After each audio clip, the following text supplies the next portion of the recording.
All right, everybody. I see that the time is 6:30. If everything is working correctly with Zoom, I'd like to call our meeting of the Parks and Community Services Commission to order. Is everything good? Great. Okay. So here we go. Yes, 6:30 p.m.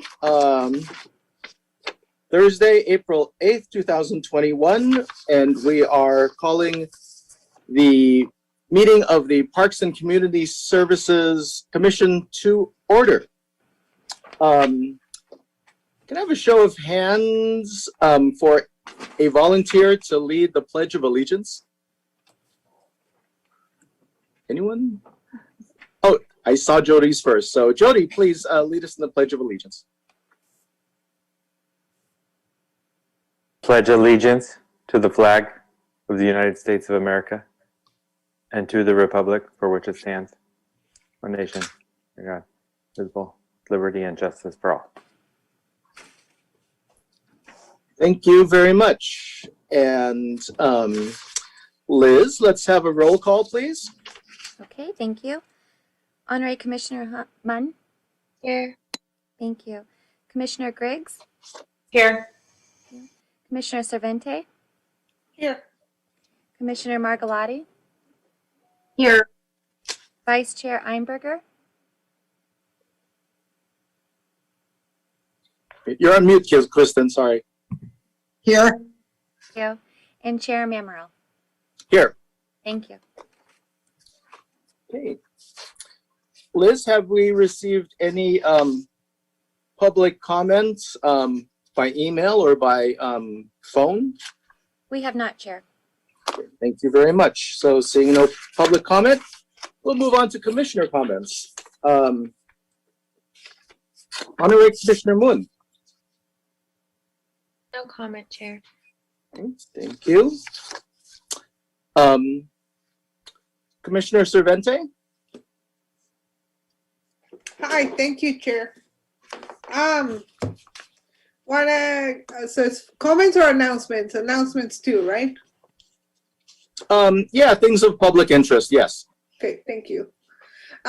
So the ACMS African American Coalition Town Hall will be on Tuesday, April 27th, 6:30 to 7:30 via Zoom. The Zoom link can be found at our Facebook at ACMS Wildcats.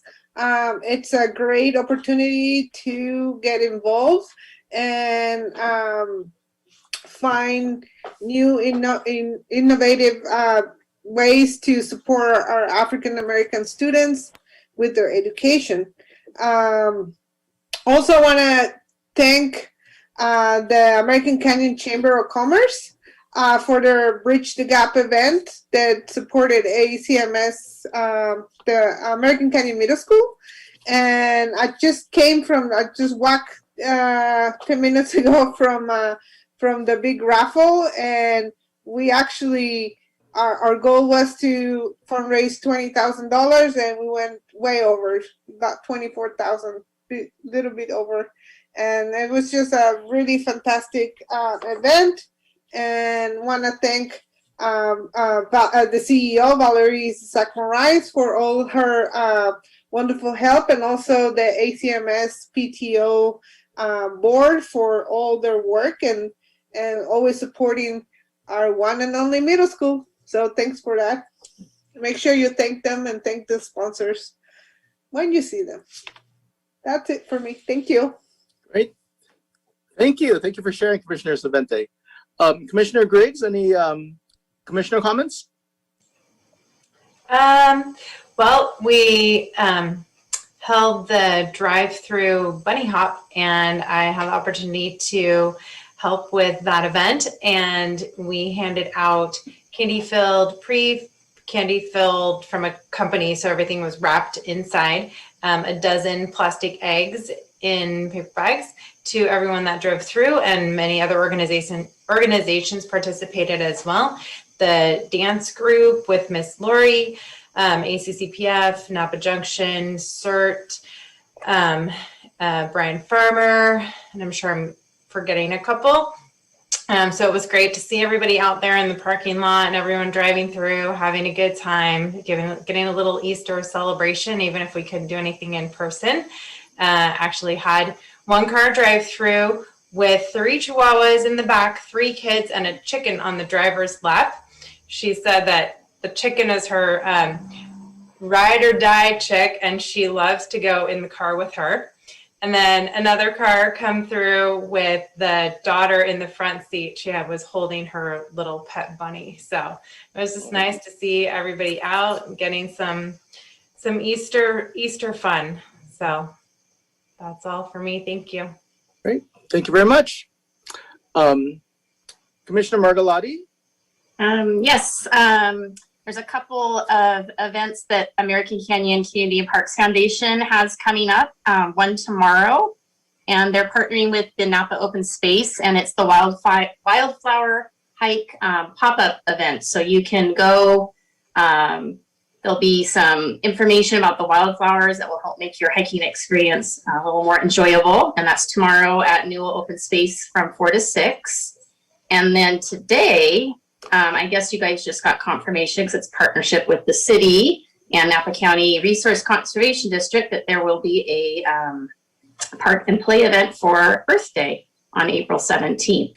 So there'll be different tables and you can walk up and take some things and give away and be at the wetlands, and more information to come. So I'm sure there'll be a lot of things coming out on that. So thank you.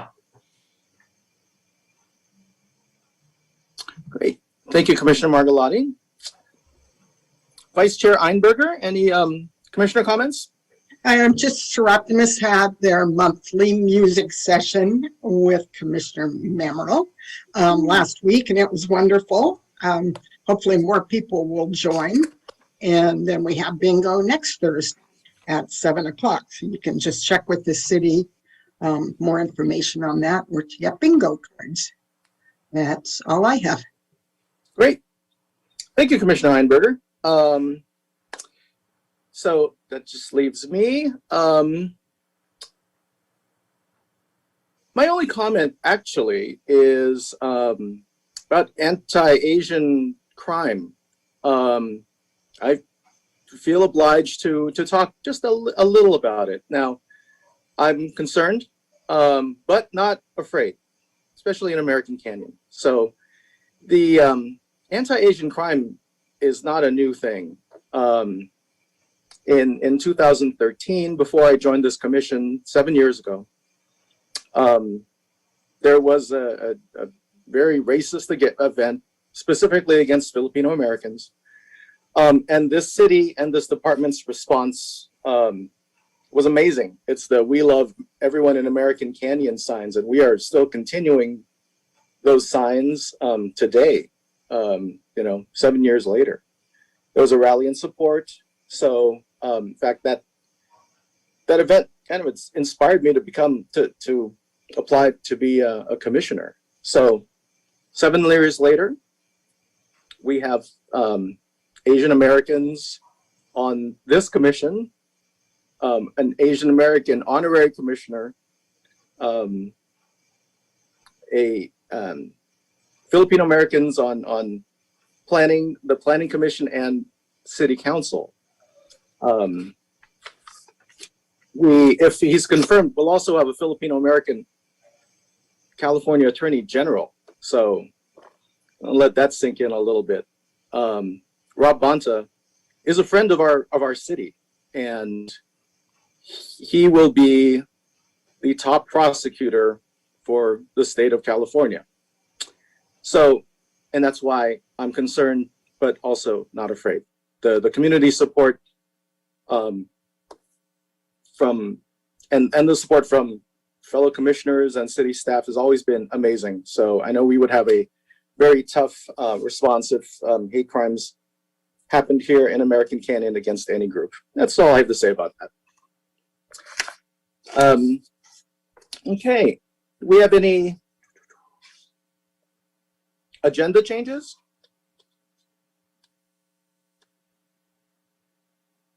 Chair, staff has no changes. Thank you very much. Okay, Seeing no changes, let's see, consent calendar items pulled for discussion. There's nothing there. I'm sorry, I don't actually see it on the calendar, but just a reminder, did we need to approve minutes from previous meetings?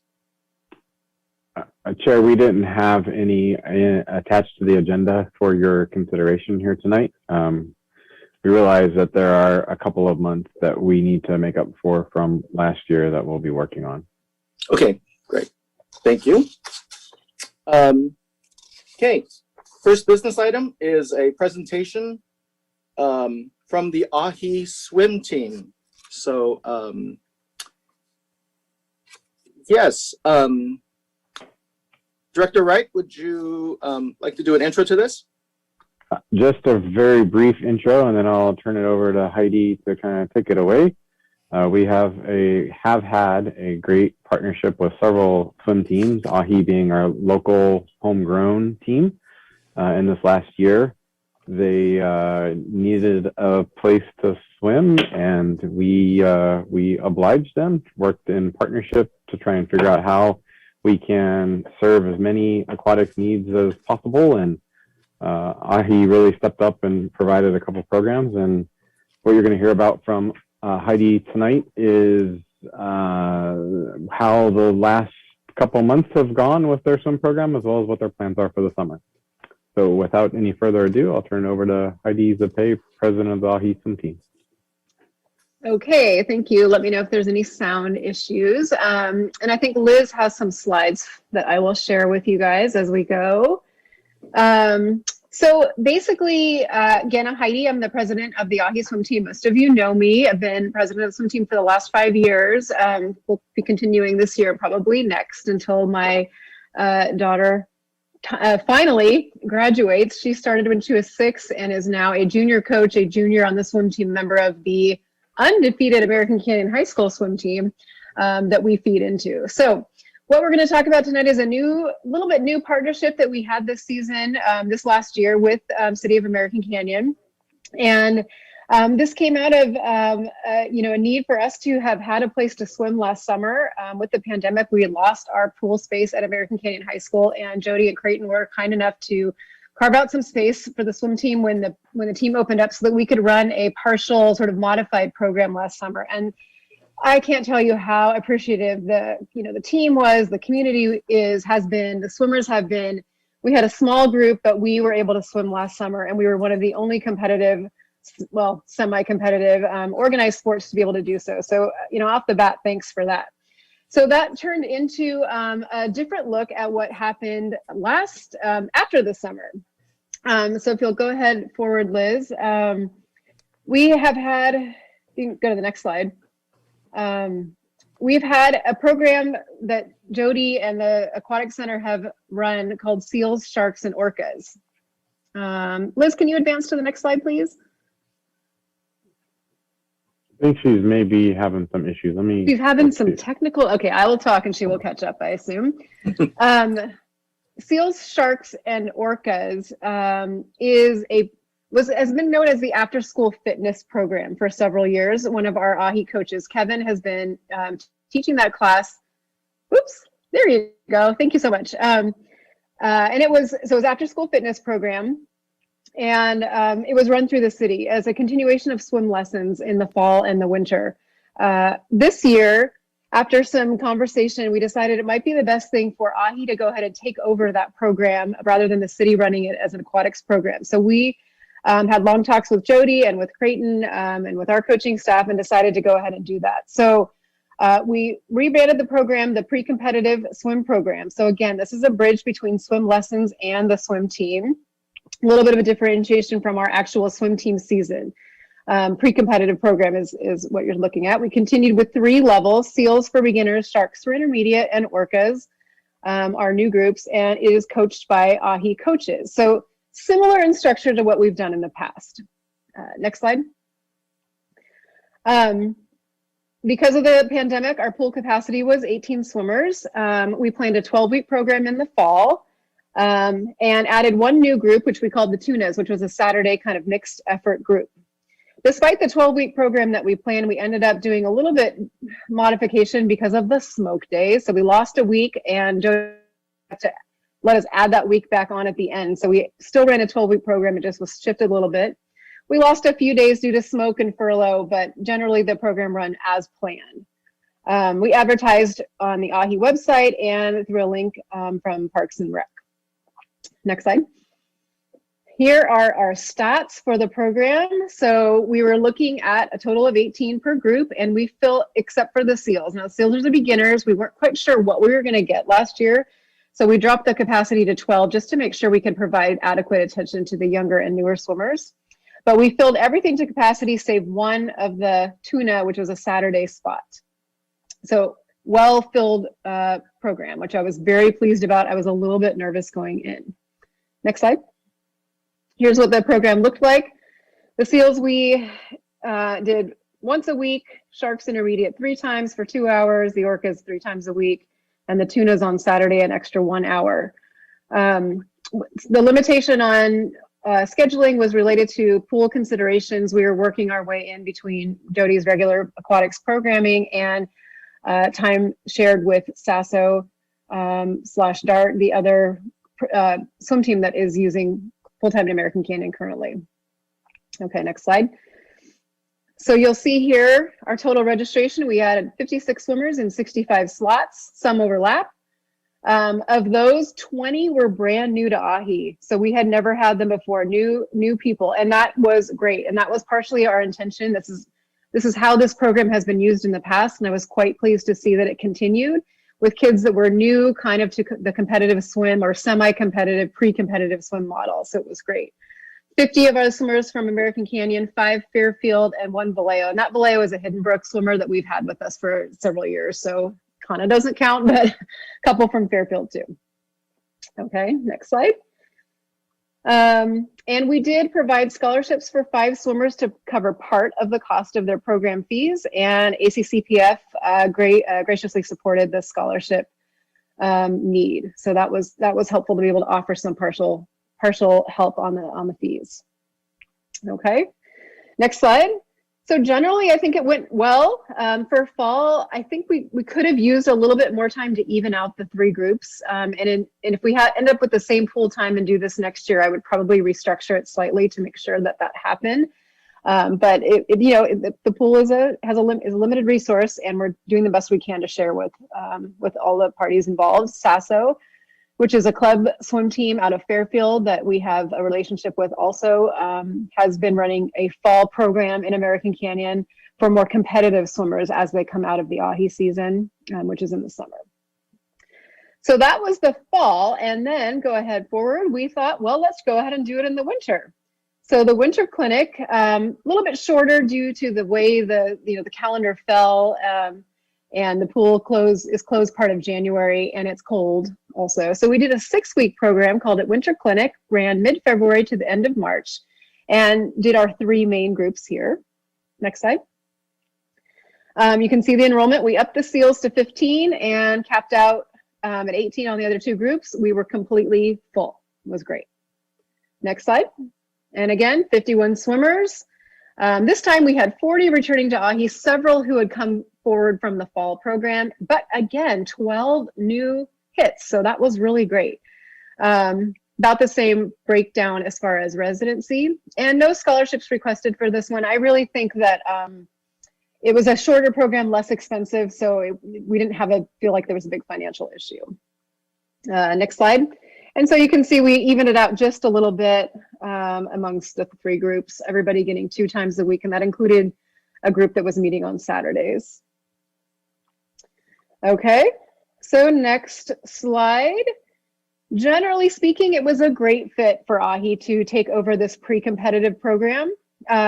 This is our off-season, fall and winter. As many of you know, our swim team runs from April 1st until the very end of July or 1st of August.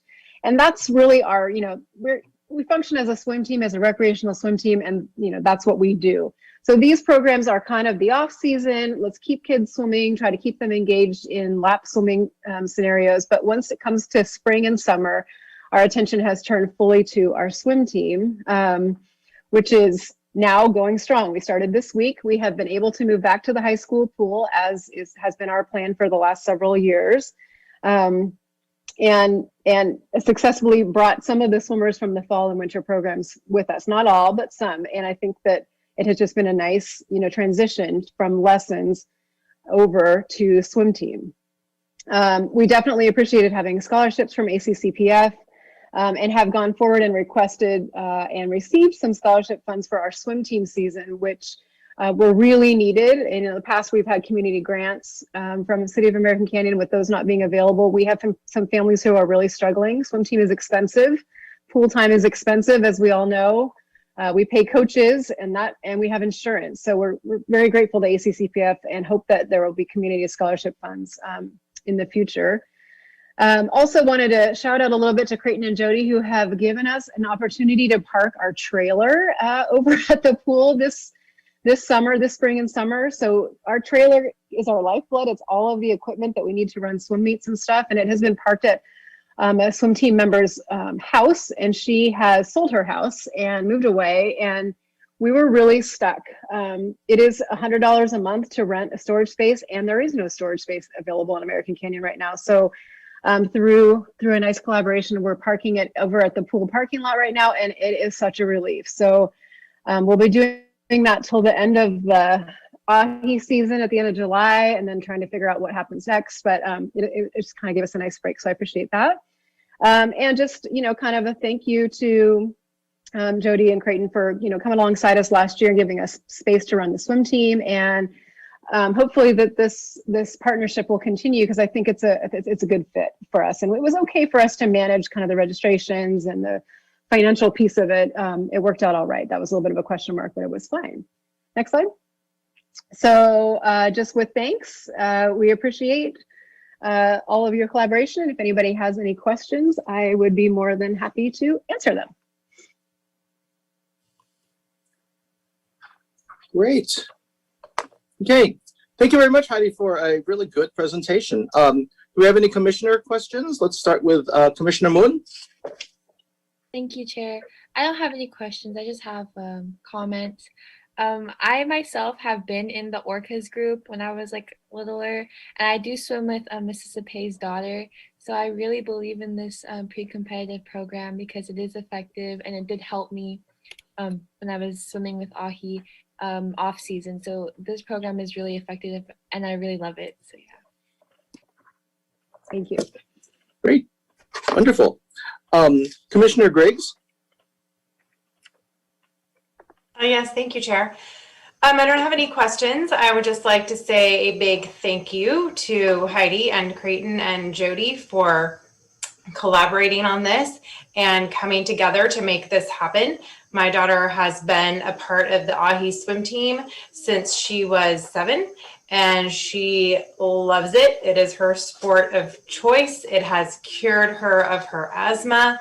And I just feel like how it was managed during the pandemic, and you were able to start the fall program, was just fantastic. It was the first sport that she was able to return to after everything closed down a year ago. We participated in the fall pre-competitive program, the winter pre-competitive program, and she's in 5 minutes going to be on her way to team practice. So it's been fantastic, and I'm very impressed with how you guys have managed and organized and collaborated, and it's awesome. So thank you very much for all of that. And the pre-competitive seals, orcas, and sharks does absolutely bridge the gap between lessons and ahi. So great job. Thank you very much. Chair, can I just jump in Yes. real quick? So the credit here is really deserved to Jody. Heidi said it a couple times. Gina just said it. Creighton and Jody. Really, Jody's the one who's done all of the coordination here. So I just said yes a couple times, but otherwise, Jody's the one who orchestrated this whole thing. So let's make sure that we give credit where credit is due. Thank you, Jody. Yes, absolutely. Commissioner Cervente, any comments or questions? Wonderful presentation. I'm just so glad that that these opportunities of for the community is out there. So it's just wonderful to see the whole slideshow. I do have a question. I know that when Sasso came to town, I was concerned about having some, a organization from another city taking time from the group from our city. So I wanted to see, as Ms. Pei, is that a concern still, or is the city gonna be able to give more time to AHI? Because it seems that it's very liked, and more kids are join the ranks. So I wanted to hear a little bit more about that.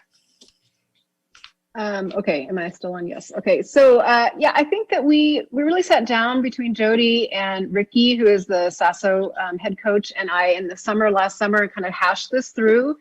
And the plan we came up with was that AHI would run this pre-competitive program, and then Sasso did some more competitive fall programming in American Canyon as well. And that had been kind of our intent for the last couple of years to get that going. It was a little bit awkward at the beginning, and I think Jody has helped facilitate that greatly.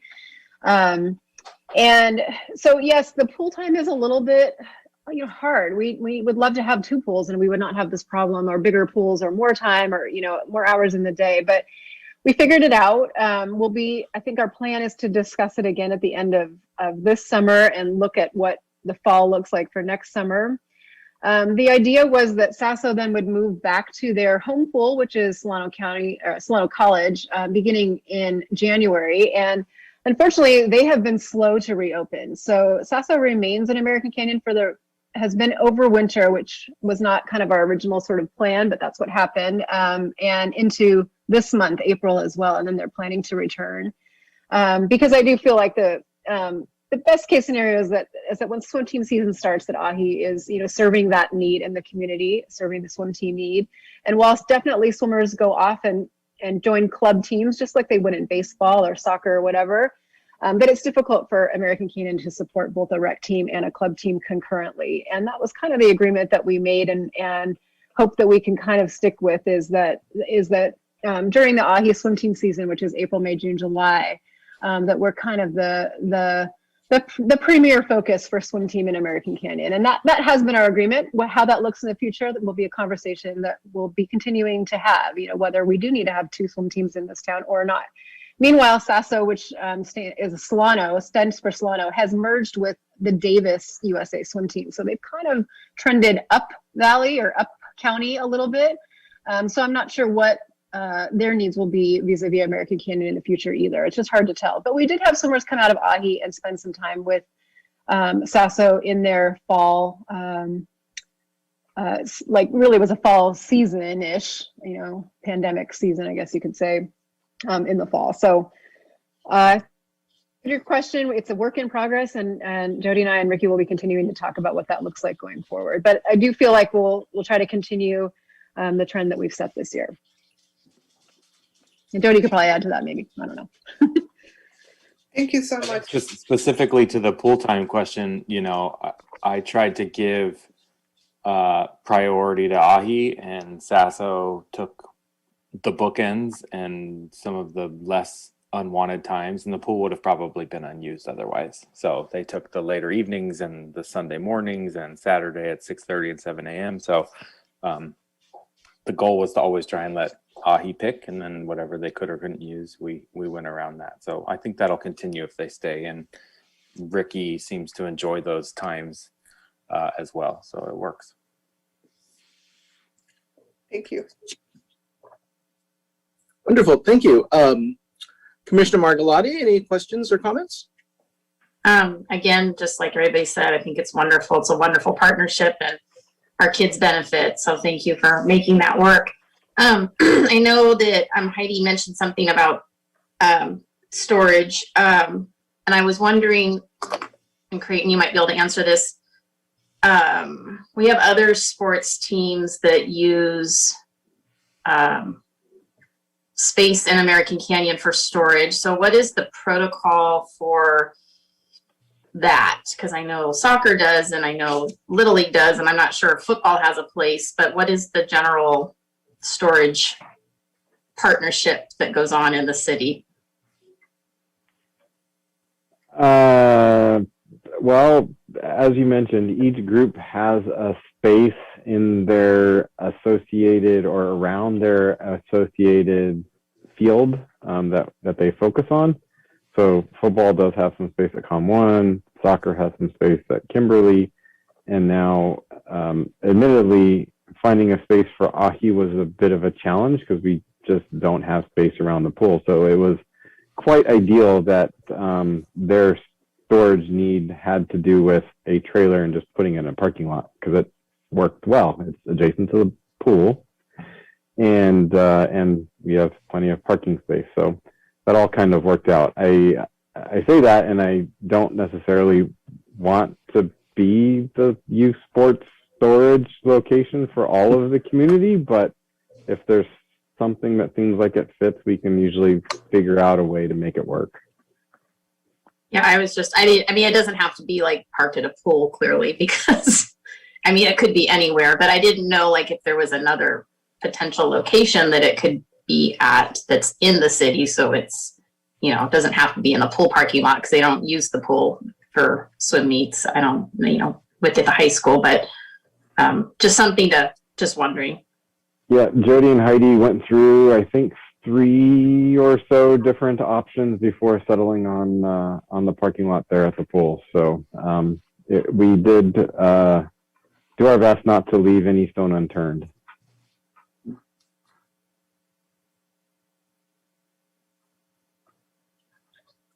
Okay. Great, thank you. Vice Chair Einberger, any questions or comments? No, just want to say great job, Heidi, and thank you, Jody, for making it happen. It's exciting that we were able to have it in American Canyon even during the pandemic. So nice job. Thank you. Yes. And yeah, no questions from me. Just thank you for running an excellent youth program that has, you know, been part of our community for so many years, and you know, just continue the good work. So thank you for being here for your presentation. All right. Thanks very much. So you guys can turn me off and I'll just listen to the rest of your meeting. Thank you. Appreciate your support. Mm-hmm. All right.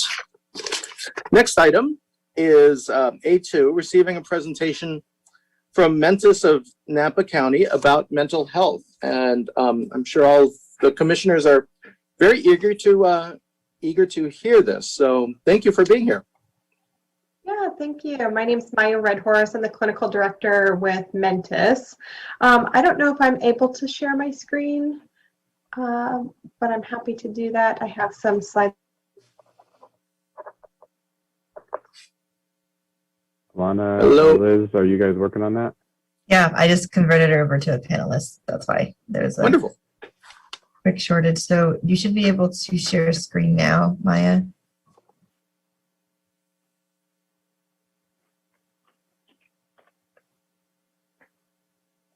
Perfect. Are you able to hear me?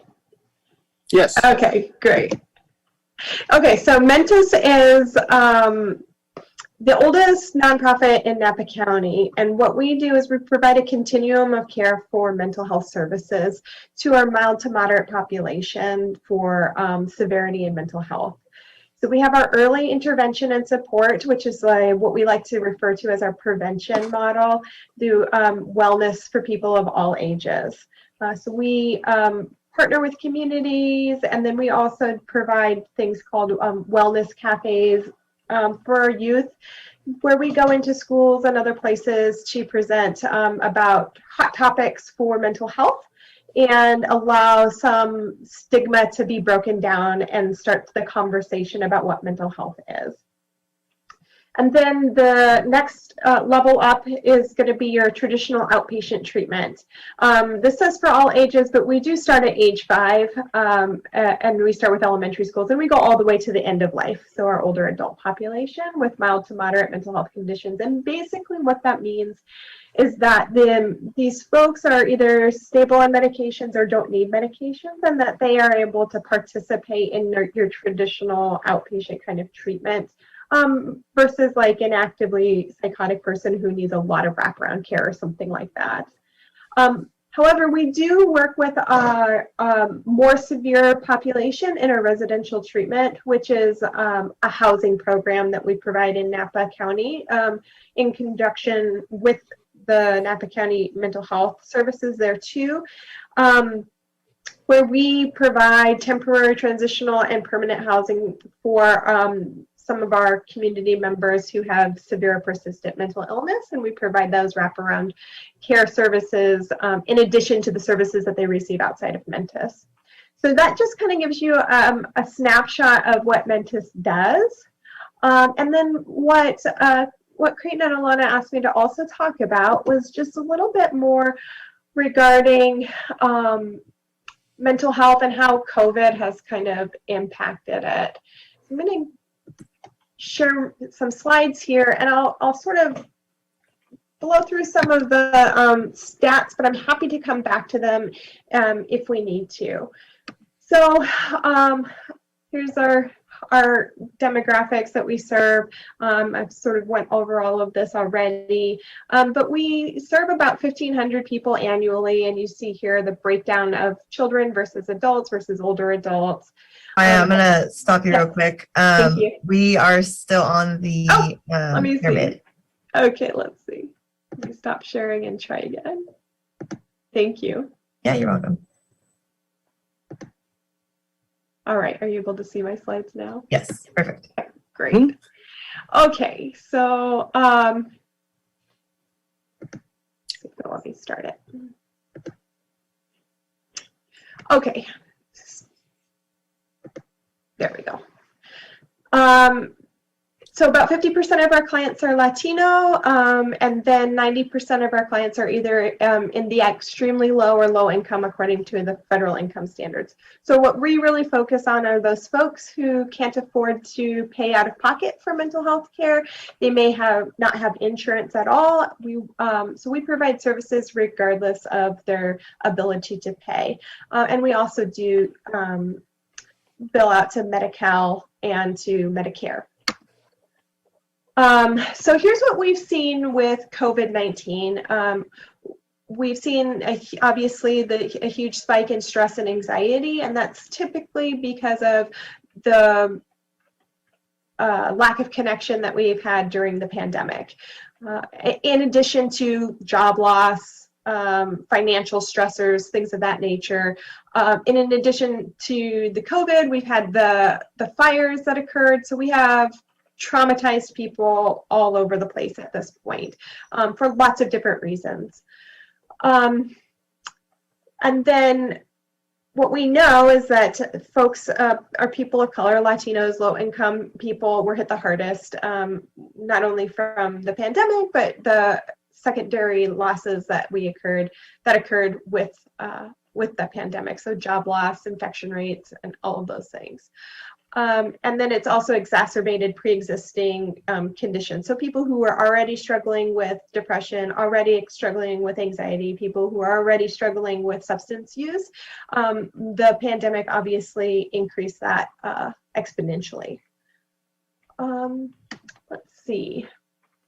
This is just some statistics. About 34 out of 100 adults have symptoms of anxiety, depression, or both. So this is nationwide. And you can see that that's, that was probably pre-pandemic, and that has now gone up. And actually that's from May 19th. So just when the pandemic was kind of in its height. And what we do know now also, I just read an article that people who contracted COVID-19 are also now at a higher risk for developing increased depression and anxiety even 6 months later. So we're seeing this ripple effect from the pandemic that's going much further than just that initial event. So these are some breakdown in ethnicity with the symptoms of anxiety and depression. Let's see, and this is nationwide, not just in Napa. Adults are reporting symptoms of anxiety and depression, and this is by age. So you can see that it impacted everybody, but we see that 18 to 29-year-olds are the ones who have been struggling the most during this time. Let's see, and then by socioeconomic status, kind of speaks for itself.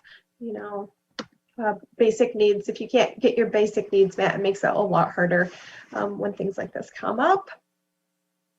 All right, so I want to go to I've talked about this already. I want to talk a little bit about our outcomes. So there are some things that we've done at Mentis with COVID that have been really helpful, and some things that we're going to roll out that we're really excited about. So at Mentis, we had to pivot. Obviously, we couldn't see patients or clients in person, so we wound up switching and doing telehealth services. So we've been doing video and phone platforms for our consumers in order to provide quality mental health care during this time where people were not able to meet in person. We've seen people who are struggling with depression, anxiety, trauma, relational conflicts. We've done a huge increase in family and couples counseling, and we've been able to provide that for our folks in Napa County. And then we are sharing our data over the last 10 years, which shows that 75 to 80% of Mentis clients feel that they function better after treatment ends. So these are a number of outcome measures that we utilize and garner that information. So that's very promising, and what we're finding now with the telehealth is that we're having very similar outcomes as well. So despite not being in person or having that traditional face-to-face time, we are still seeing shifts in people's ability to function despite all of the hardships that are coming. And then in the last year, over 300 children benefited from services offered to their parents. And what this is we offer parenting groups to our community members who are struggling with their relationships. And basically we do that as kind of a prevention model where we say, all right, we want our kids to benefit from the work that we're gonna do with parents. And so we've been doing that for the last year, and those are the numbers that we've hit. We've also entered into school-based programs across the county, and we are actually in American Canyon Middle School and American Canyon High School. We have a co-located therapist at both of those schools 1 day a week. And we would love to be able to provide more, whether that's to more schools or more days within a school. What I was told by our school-based managers that American Canyon is a wonderful referral source. So both the middle school and the high school take full advantage of our clinicians there and are making referrals on a regular basis, to the point where we are pulling in more clinicians in order to not have a wait list. So that's an area where we would love to see expand. We also have individualized assistance to people in need of support due to life circumstances. And basically what that means is we're going to do what we can. So we have case managers, we have therapists, and if there are needs to link them to other services, we're going to provide that as well. So it's not just therapy. We really try to individualize everything that we do in order to impact our community members. And then obviously we use a trauma-informed care approach, which is various different evidence-based programming, but right now we're focusing on a program called CPT, and that's the main modality for trauma-informed care that we're using right now. Let's see, and I think that is all of my screen share. And I would love to answer any questions. Alana and Creighton gave me a little bit of an overview that we have some advocates in the room. So I'm happy to answer any questions or field any thoughts that you may have as well. Well, wonderful, Maya. Thank you for the presentation and for the work that you do to improve folks' mental health. And we know that that we're in a crisis right now, and you know, so everyone working on this crisis is so helpful. But yes, Commissioner questions and or comments. We'll start with Commissioner Moon. Thank you, Chair. I have a few comments. I actually am familiar with Mentis. I am the community chair at American Canyon High School, which is community chair for Active Minds, the club at school that is trying to reduce the stigma around mental health. So our last meeting, actually 2 weeks ago, we had Lindsay Ford from Mentis. Yes. She came and talked about anxiety, and our club is, well, from the feedback we have, is very helpful because a lot of students are experiencing a lot of mental issues because of COVID or just in general. So it was really helpful to have Lindsay come in and really talk about anxiety, and it made a lot of our members feel better.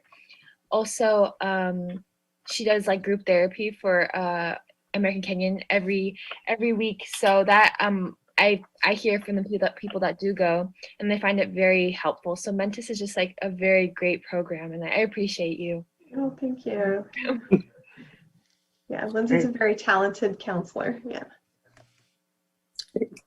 Thank you. Commissioner Griggs. Thank you, Chair. Hi, Maya.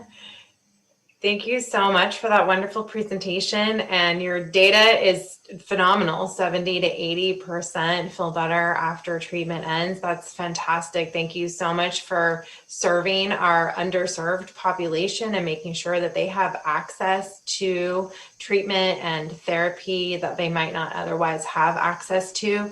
It's so necessary and so important, and the pandemic has been very hard.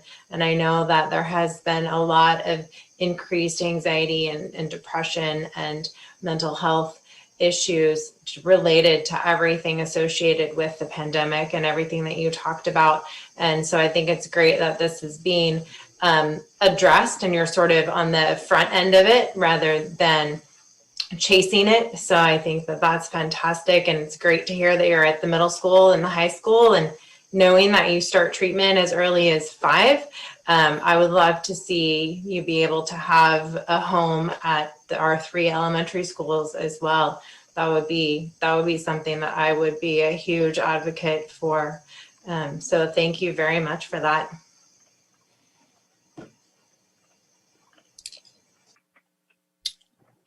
Wonderful. Thank you very much. Commissioner Cervente. Hi, thank you. Thank you so much for this presentation. It's wonderful to hear from you, Maya. I'm actually the community liaison at American Canyon Middle School, so I work really close with referrals and with our mental health team. Actually, my office is at the Wellness Center, so you should know that area pretty well. So I'm really thankful and grateful for all that that Mentis does at American Canyon Middle School. It's been significant and valuable. However, I'm really concerned about the numbers, especially on the Latinx side of the demographics. I personally had many Latinx parents approach me and to plead for help because they don't know what to do when it comes to mental health. The stigma is sometimes can be even bigger in the Latinx community, as you know. And so I'm wondering how can the city support you or vice versa on doing more outreach for those families? Yeah, so that's something we've been trying to brainstorm ourselves. So we partner with Puertas Abiertas, and that's been a great resource for us to bring in folks that they have contact with. But in my experience and all the years that I've been in mental health, it really boils down to the trusted people in the community. So it's not so much your providers or your professionals, it's your trusted messengers in the neighborhoods, in the communities who really spread the word about what you can benefit from going to a place like Mentis or participating in some of our prevention activities like wellness cafes and things like that. And I think that's where we could make a bigger impact, is through some partnerships and things like that with what's the word I'm looking for? I'm so sorry. With events that are already accepted by the community, where we can come in and be a part of that. So we can join versus reinvent the wheel. I think those are the opportunities where we can make a bigger impact. Thank you. Great. It's good to keep in mind. Commissioner Margolotti? Hi, yes, thank you. I actually teach at Donaldson Way. I don't know why Lindsay Ford's name is familiar, but I know that parents are constantly asking for, help for their kids, and we have such limited resources. And, having you come to the elementary, like Commissioner Grigg said, would be great. I know we have there's somebody else that comes in from somewhere, but I'm not sure where. Someone could be doing their hours. But the parenting groups is another big thing. There's a lot of parents who could really, really benefit from many different things. So if there's ways to figure out how to connect and have you be a part of programming at the city, at the elementary, or through this, joining, like you said, with the city, I think that would be wonderful. And we don't have a parent liaison anymore. She moved on to a different position, but I know we're constantly, talking about students, and we have our school psychologist, and they have a group that meets and talks about students, their families that they have concerns about. So I know I hadn't heard about you before, and I've been around for a little while. So I'm wondering and hoping that there's a way to get more information so that we can benefit from your organization. Thank you. Yeah, absolutely. Great. Thank you, Commissioner Margolotti. Vice Chair Einberger? Yeah, thank you very much for the presentation. It was very interesting and exciting we have those services, or some of those services in American Canyon. I kind of come from the other end of the spectrum, older adults, and it's great to see that you are offering services to older adults, and quite a few, I guess, are taking advantage of those services. So that's great. One of my other hats is as co-president of the Seroptimus here in American Canyon, and I'd love to know how maybe we could partner together and to further your services, or just what we can do. So I'd love to talk to you about that sometime. Yeah, absolutely. I'm happy to talk with anybody at any time about that. And I forgot, there was one piece when you brought up the older adults, that we're launching a new pilot program called Bridging the Years, where we are pairing some of our teens with older adults in Napa in order to facilitate some connection. So it's not a mentorship, it's more like a mutually beneficial friendship. And they're going to start that. We're going to roll that out, I think, next week. I think we have everybody lined up. And so we have 10 pairs, because what we know is that our older adult population and our teens are kind of going through the same struggles with isolation. Yes. And so we're like, how do we bridge that gap then? So we're bringing them together with a really unique group of teens who are excited and going to volunteer their time. And then we partnered with Rolf's Manor and some of their residents for the pilot. And that's something where I think it could really spread and be a wonderful opportunity moving forward too. Yeah, great. That's exciting. Yeah. We do a lot with older adults here in American Canyon, so I'd love to partner on that. Yeah, absolutely. We'll be in touch. Okay, thank you. Yeah. All right. Thank you, Vice Chair Einberger. Maya, you're finding out that the commissioners here wear a whole bunch of different hats. Yeah. Perhaps that's why we're commissioners. But in any case, a different hat I wear is I'm a co-coordinator. I'm a co-coordinator for a Filipino American student wellness group.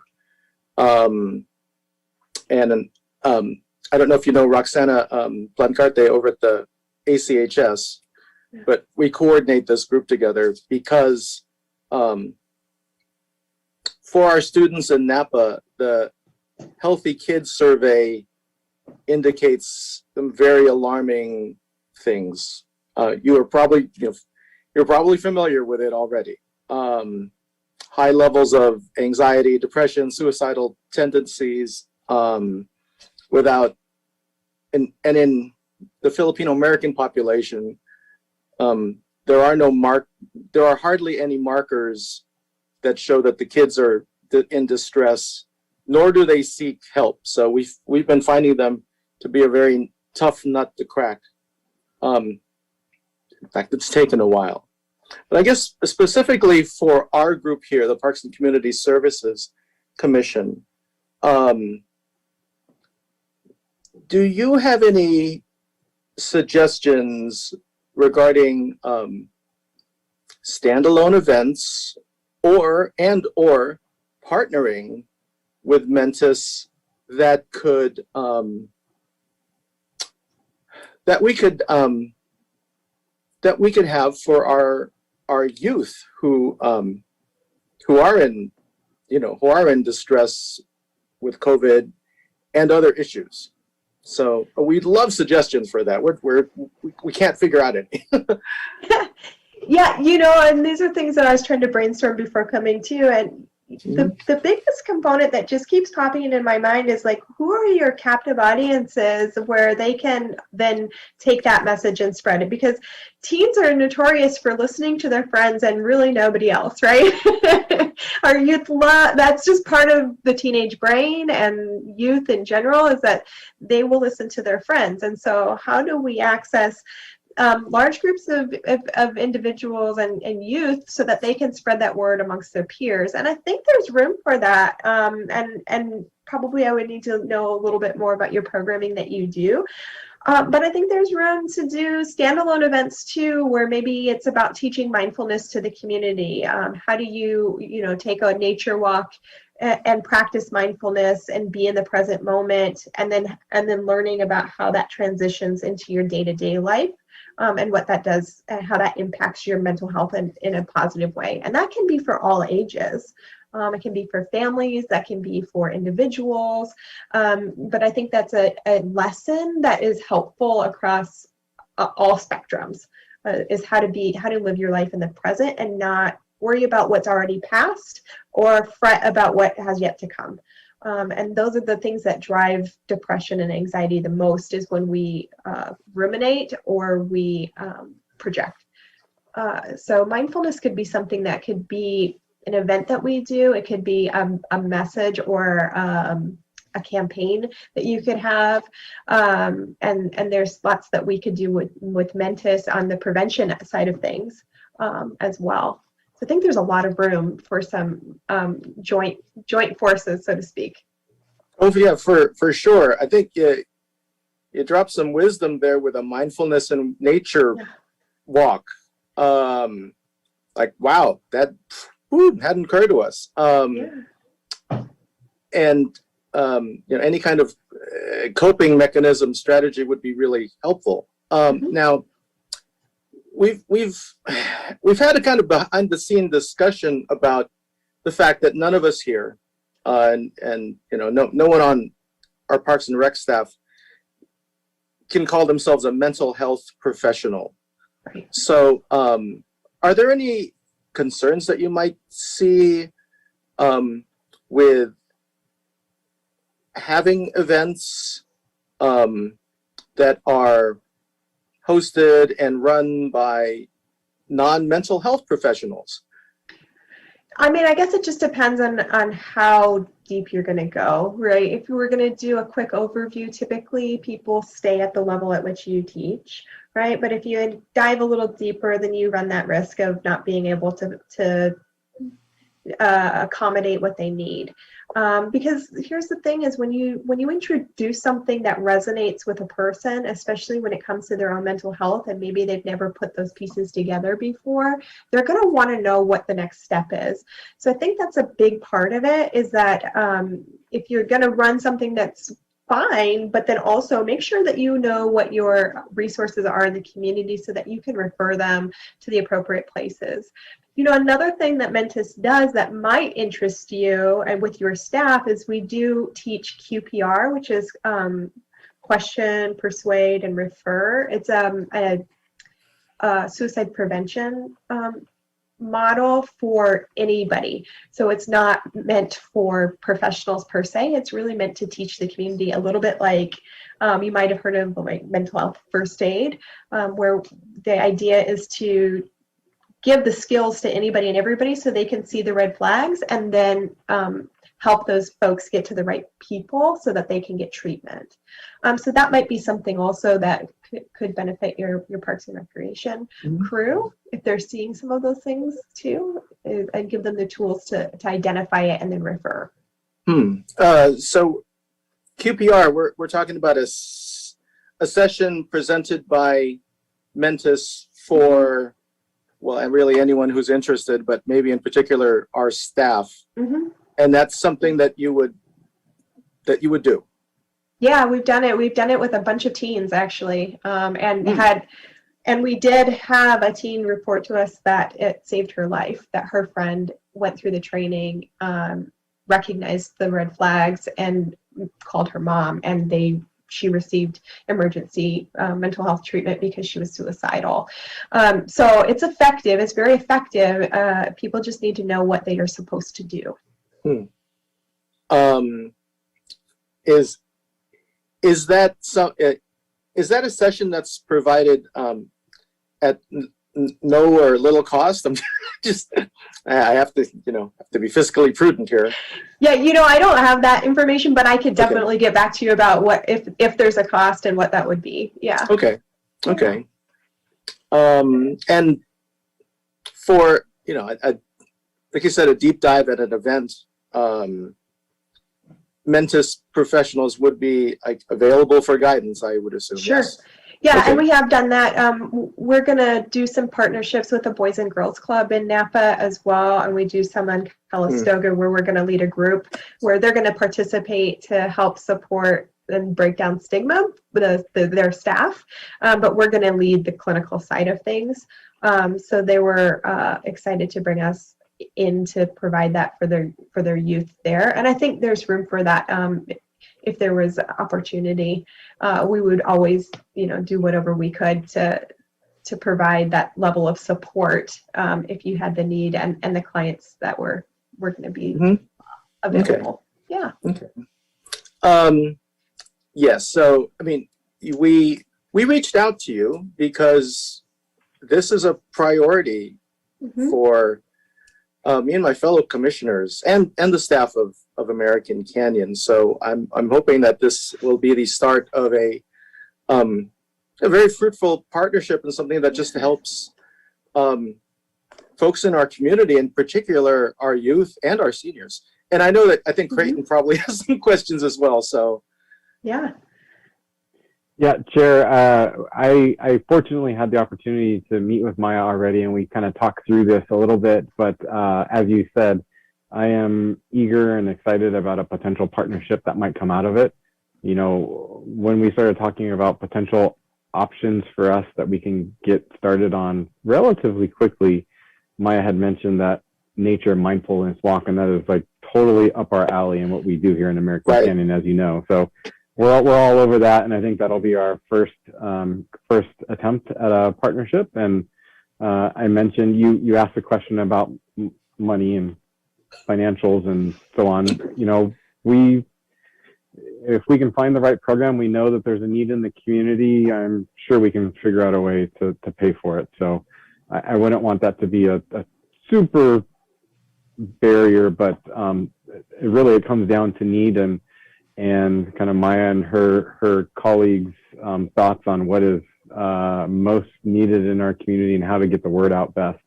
You know, I know that our communications manager has started actually, I think in February or March, started sharing some of the Mentis information off of their social media. So that's, that's a start, and we're starting to go farther. So now we just need to build on that. Great. Well, we look forward to seeing you, Maya, both on Absolutely. Zoom. Yeah, in person one day, and you look forward to this is exactly the kind of partnership we think this community needs. So, thank you.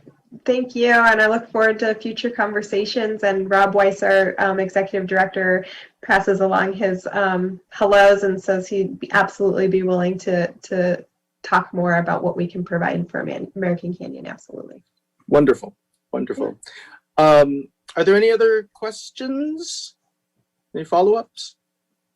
Okay. All right. Wonderful. Okay. Thank you very much. Thank you. I'm going to Maya. sign off. Take care. Thank you very much. Bye.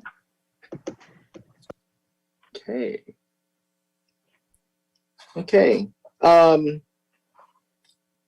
Folks, thanks for arranging that. I thought that was really, really helpful. We needed some focus.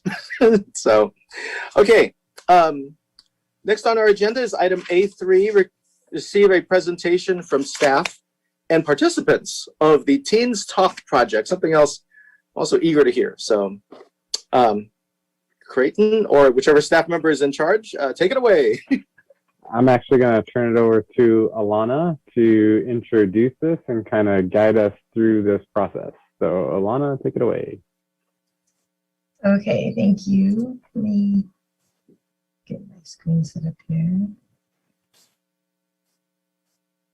Okay, so Teens Tell, Stacy came up with this idea to have teens have a space for them to write or to provide visual artwork, just to share their feelings and their experiences of what they've been dealing with in the pandemic. So really just a safe space for them to submit some work and kind of dive into their feelings a little bit. So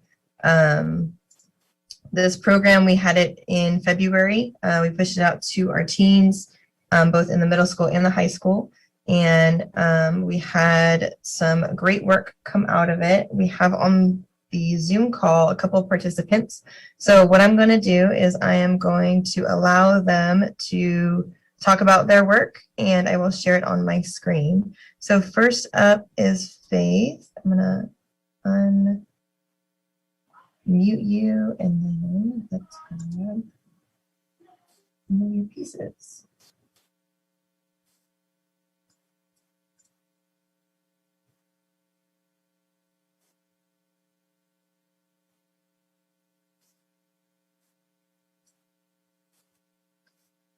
Okay, Faith, I'm going to start with before, and then I can show the graphic kind of in the middle. Oh, okay. Thank you. So hi, I'm Faith. I'm from AC, or AC High. So I have I submitted 3 artworks, I guess, 2 poems and then 1 drawing. That wasn't really great, but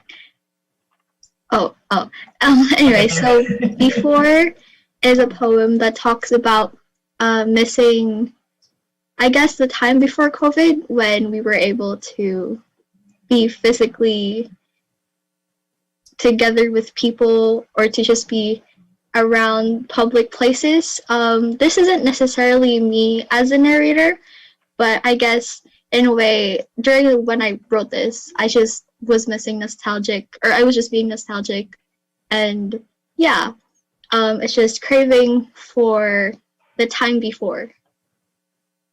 Next.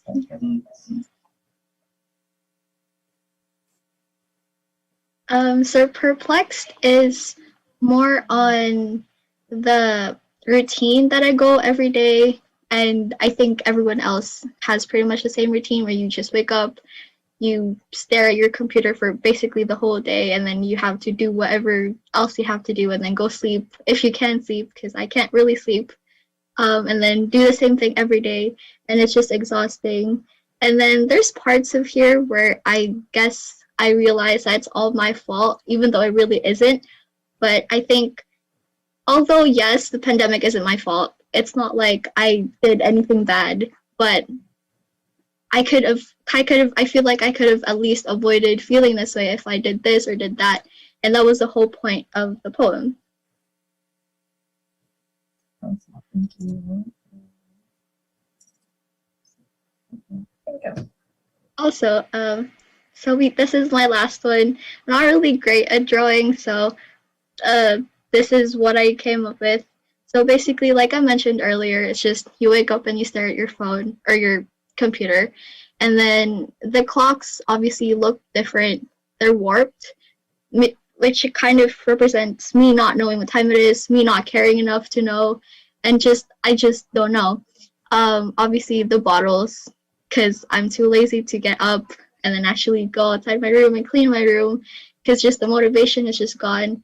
And the person here is saying, I don't even know if it's worth it anymore, and I still don't know if it's worth it, but it's fine. We're trying. And yeah, that's all I have. Thank you for listening. Thank you so much, Faith, for coming on and sharing that with us.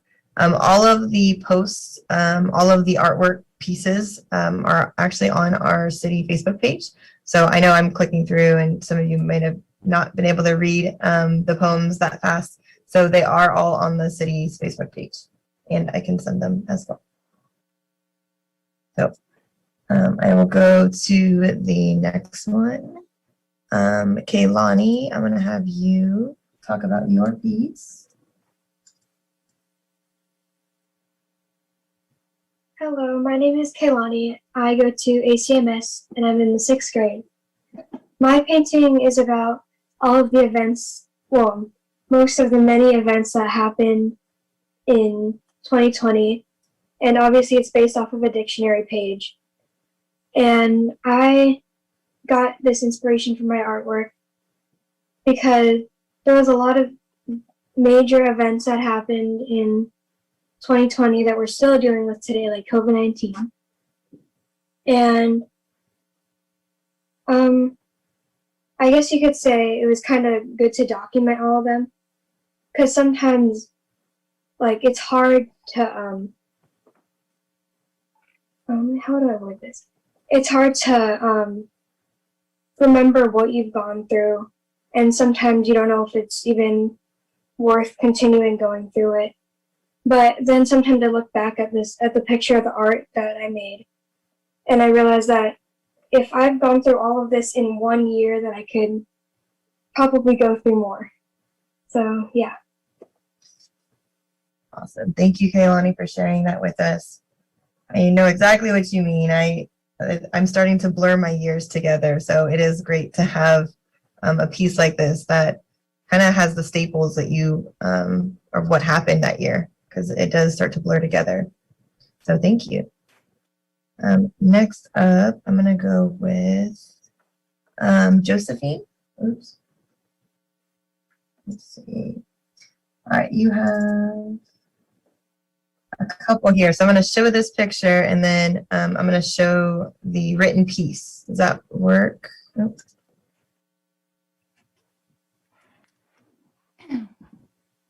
Josephine? Oh, sorry. Yes. Okay. Perfect. So do you want me to share this photo first, or do you want to talk about the written piece first? Oh, you can just show the picture first. Okay. My name is Josephine, and I'm in the 8th grade.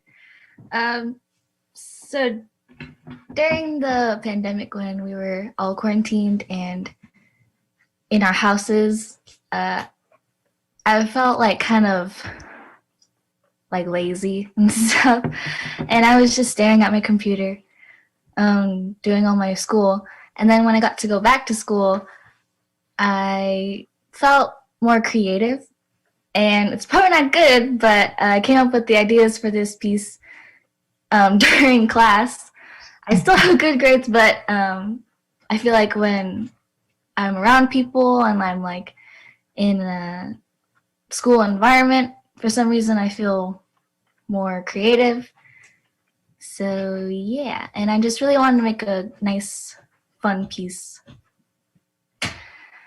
Yeah, so it was a small story that I came up in my head during school, and it was just like a really crazy, imaginative story about a talking fish and two shy teenagers. So yeah, I really enjoyed making it. Thank you. Awesome. Thank you. Did you have another piece, or is that Genesis? Oh, that's Genesis. Genesis? Okay. So I'm going to have you talk about your piece. I think we could do this piece first, your written piece, and then I can do your work after. Or okay. Sure. That works. Okay. Perfect. Hi, I'm Genesis. I wrote this sonnet actually a couple months before the lockdown, and I was a senior at ACHS then. So I'm part of the graduating class that didn't get a prom or a true graduation ceremony. So what made me submit this piece was the ideas behind it. I wrote this before I knew we were going to have a lockdown, before COVID was kind of a prevalent thing in our minds. But I really connected to it after. And I think when Stacy created this, Teens Tell thing, I really got to reconnect with it again. So I'm super thankful. Basically, my ideas behind it were kind of with this literary device, I guess, called the Sublime. And basically it's just like relinquishing all like worldly holds and inhibition or limitations, and looking to nature for solace and really finding peace and calm in that. And so I feel like a lot of us had that experience at the beginning of quarantine when we were confined to our houses, couldn't really go out in public situations. So we were all going on hikes and looking to nature for that kind of contentment. And so I wanted to incorporate that. So I touched up this piece from senior year to incorporate more of that, like the kind of magic of nature and how nice it can be to just take a break, take a breath away from technology and just the stresses of every day. So that's really what I wanted to convey in this piece. And I just want to thank you guys for setting this up, because it allowed me to really take a break, because I'm in college now. I'm a freshman, and so I'm writing so many papers, taking so many chem classes, bio classes. I just finished a 10-page history research paper, and so this allowed me to really get back into creative writing and reflecting. So that's what this piece is for me. Awesome. Thank you. Oh, wait, no, that's this piece. Sorry. Hang on. Oh, yeah, this. And then over quarantine, I was delving into like different art. So I made earrings and rings and went on a bunch of hikes. So I pressed a bunch of botanicals and encased them in resin. And so it's kind of like, I guess, a souvenir of the pandemic. So years from now, I can look back and be like, oh, I went on that hike during COVID. So yeah. That's awesome. Thank you. Is that all of your pieces, Genesis, or am I missing Yeah, one? yeah. Okay, perfect. Well, thank you so much for sharing that with us. I agree with you. I know for me, nature was a huge thing. Just getting out. Wetlands too. As soon as we were in lockdown, wetlands spiked for everybody, it seemed like. And then when the fires hit, it was really hard. I think across the board for everyone, that you couldn't go on hikes, you couldn't be in nature right at the beginning. So thank you for sharing that piece with us. And again, all of these pieces are on our Facebook page, and I can share them if you are interested in reading them some more. I do have one more piece I want to share Isabel Flathers, she was on the call but had to go to karate. So she wanted me to share her piece. This is called The Moon. Let me get the description. So she said, the moon is about fear and anxiety, which she felt during the pandemic. The moon is ever changing and it goes through the different phases, which we had to roll through the different phases within the pandemic. So this is that for her. So, and then I do have another piece. We have Lorenzo Cervente. He submitted this piece right here. And Commissioner Cervente, if you have any notes on what he was feeling or what this meant to him that you would want to share, I don't have that. But this is his piece and it does look beautiful. Thank you so much. So definitely art has been an outlet here at our household. My kid loves to do art. He goes to ACMS. He's in the 6th grade, and this semester he's in art class with Miss Leahy. She's a wonderful teacher, and this piece is named Hope in the Horizon. And like I said, art is such a wonderful outlet to dive yourself into when the isolation and at the beginning of the pandemic, and I want to say for months we were completely isolated. We didn't visit anyone, and so it was a rough time.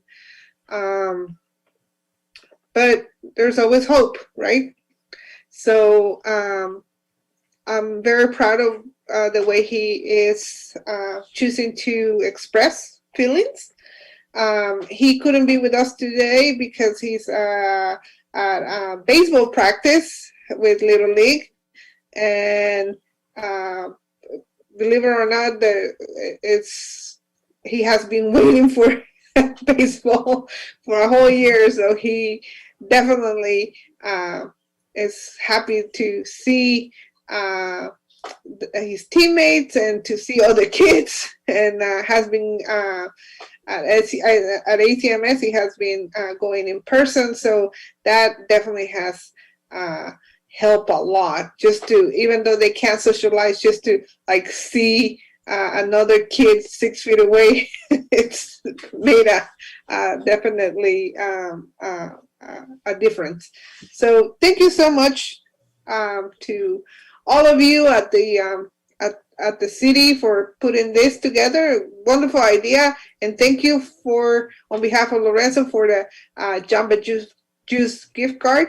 That was a surprise and very it's just wonderful what you guys did. So thanks to Stacy and all the staff. Yes. Yeah, thank you everyone that got on today and shared with us your pieces. I know it could be a little intimidating, so I do appreciate that. Both your artwork that you submitted and you sharing it with us today. So thank you. Yes, definitely. Thank you. And if the participants are still online or can hear us, yeah, we definitely encourage you to stick around for a little bit. The next part is kind of commissioner comments and questions. I think it's probably nothing but praise for your submissions. So, well, let's start. Commissioner Moon. Thank you, Chair.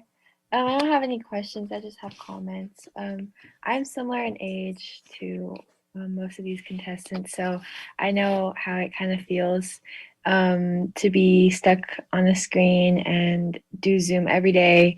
It's very tiring, I'm sure, for a lot of other people who have work over Zoom too. So unfortunately, I'm not artistic in any way, but it's very I like seeing how other people express their their feelings over art and they're able to share with others. So yeah, I really enjoyed looking at all the art and seeing some similarities in them. Thank you, Commissioner Moon. Commissioner Griggs? Yes, thank you, Chair.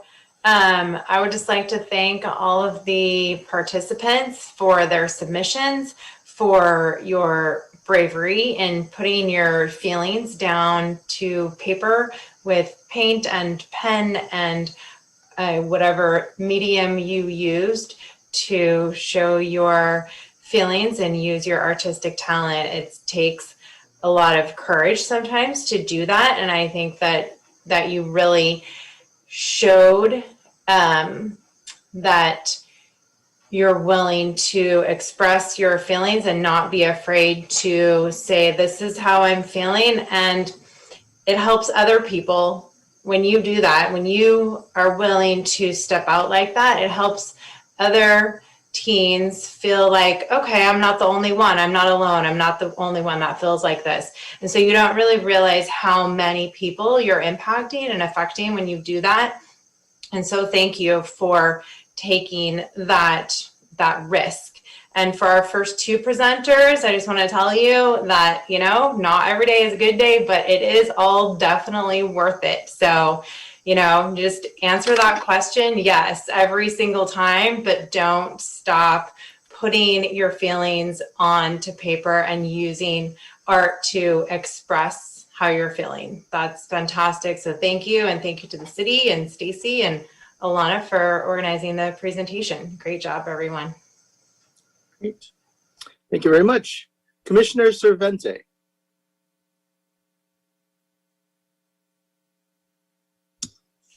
Just once again, thanks so much for all your hard work. This, if anything, this pandemic has shown the will from your team, Director Wright, and the sacrifice and willingness to serve our community. You guys have have gone above and beyond in my eyes and the eyes of the community, and continue to do so. So, big thanks from all our community. I know that you're just gonna continue to do wonderful stuff, and so I just can't express enough how much the staff has, how you stood up and when everybody out there, was home, you were in the line, doing the work, and it's so appreciated. Excellent. Thank you very much. Commissioner Margolotti? Thank you. It's just an amazing idea, a wonderful outlet for the kids to express themselves. I was wondering, it seems like a great thing to do, not all the time, but is it something you guys talked about, maybe having the opportunity for the kids to participate in something similar? It just seems like a great way to get the kids to talk or to come together or be a group or to grow from that as well. Yeah, this was something that we kind of wanted to test out to see if we get some bites. And we've talked about what that could mean in the future and us offering it again or a different platform or where that can go. So it is in the works right now of, what could that grow into? This was really just a stepping stone and an opportunity for our teams to be heard and seeing if they participate. So. And Alana doesn't know this yet, but the communications manager, Jen Kansenbeck, and I are texting ideas on how to kind of push it along. So she has ideas, and then we'll team Alana and Jen together, and we'll definitely find something great that'll work out. Good. Looking forward to that. Vice Chair Einberger? Yeah, this is very exciting.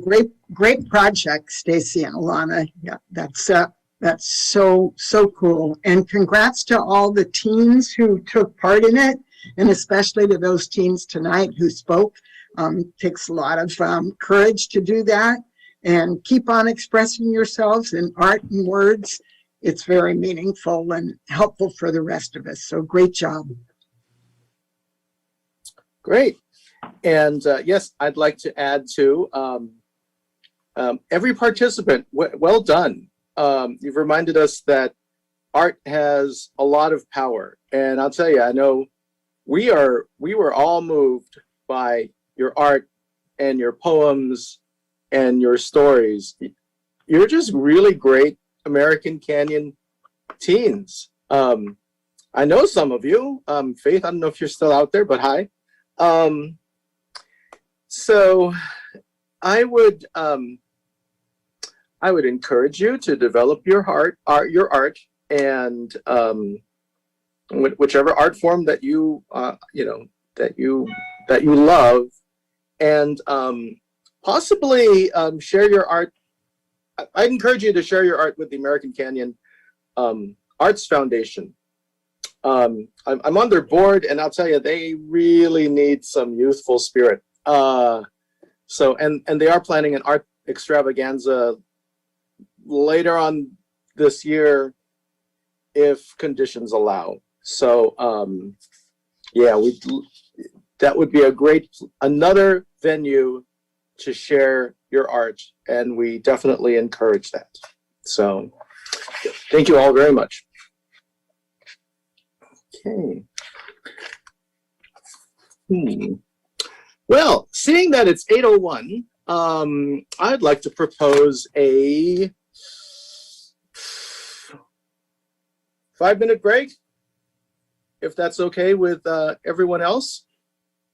Okay, I see a lot of nods, so I don't think we need to move on this. So let's adjourn for 5 minutes. We will return at 8:06 to continue our meeting.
All right.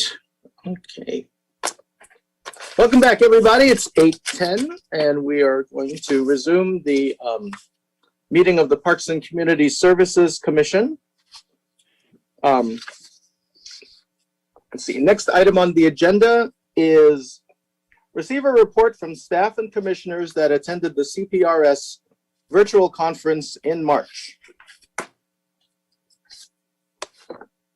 And Chair, I don't know that I necessarily have an introduction here. The title kind of says itself. I think the most important thing is that we did have a session that yourself and a couple others presented on. I think that would be great to hear about that a little bit, as well as just a general overview from the couple staff and commissioners that attended the virtual conference. Yes, that sounds good.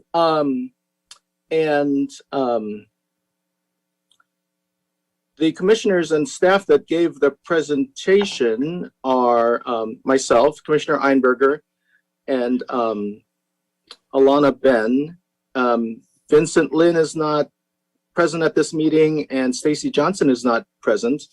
The three of us had not talked about a format, so I mean, I guess I can give kind of a general overview, and Commissioner Einberger and Alana, go ahead and interrupt me, step in, say stuff. But here we go.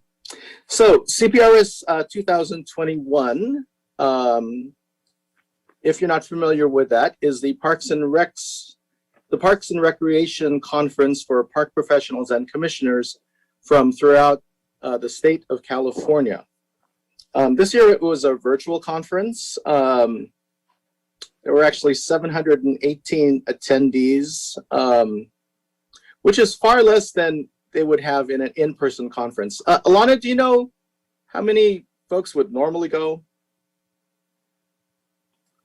I can speak to that. The last time they had an in-person conference, they had around 1,500. Woo! Okay, so thank you very much, Director Wright. So half of normal attendance. But this year, we were very, very excited as a department to present a session on live music and COVID. Myself, Commissioner Einberger, Alana, Stacy, and Vince, we all presented on Monday. I submitted the proposal and it got accepted, but the only reason why I could have even worked on such a proposal was because of all of the work that we have done, that we've all equally done on this in 2020. So, gosh, Alana, you want to talk about kind of what we talked about a little bit? Sure. So our session was keeping live music alive. So we shared this was pre-pandemic, where we were with our music subcommittee, and the idea behind bringing music in, and then COVID hit, and then we had to pivot. So we talked about what that looked like for us, which was having some live music at drive-ins or drive-throughs, and then having our Seroptimus live music event. So we talked about that. Commissioner Einberger talked about the benefits of music. Vincent Lin talked about the tips and tricks on music over Zoom, because there is some sound issues and whatnot, so kind of best practices. And then I talked about our survey, our subcommittee, and then Stace went into what we were planning and then what we are planning kind of coming out of the pandemic. Thank you. Commissioner Einberger, actually, I think a reminder of how music benefits us would be helpful, just as general info. I mean, yeah, in so many ways, but certainly some of the things we've talked about tonight in terms of depression and anxiety, music can go a long ways to really alleviating stress and not alleviating altogether, obviously, but really lessening depression and anxiety. It can do a lot for sleep. It can do a lot for our relationships. And yeah, just helpful really all the way around. It was fun to be able to bring some of that together and then know that so many of the ways that I was talking about where music could help, we were doing that here in American Canyon, and that was really exciting to be validated, to have to have the things that we're doing validating what music can do for our bodies, our minds, our souls. So it was really fun to be part of that presentation. Mm-hmm.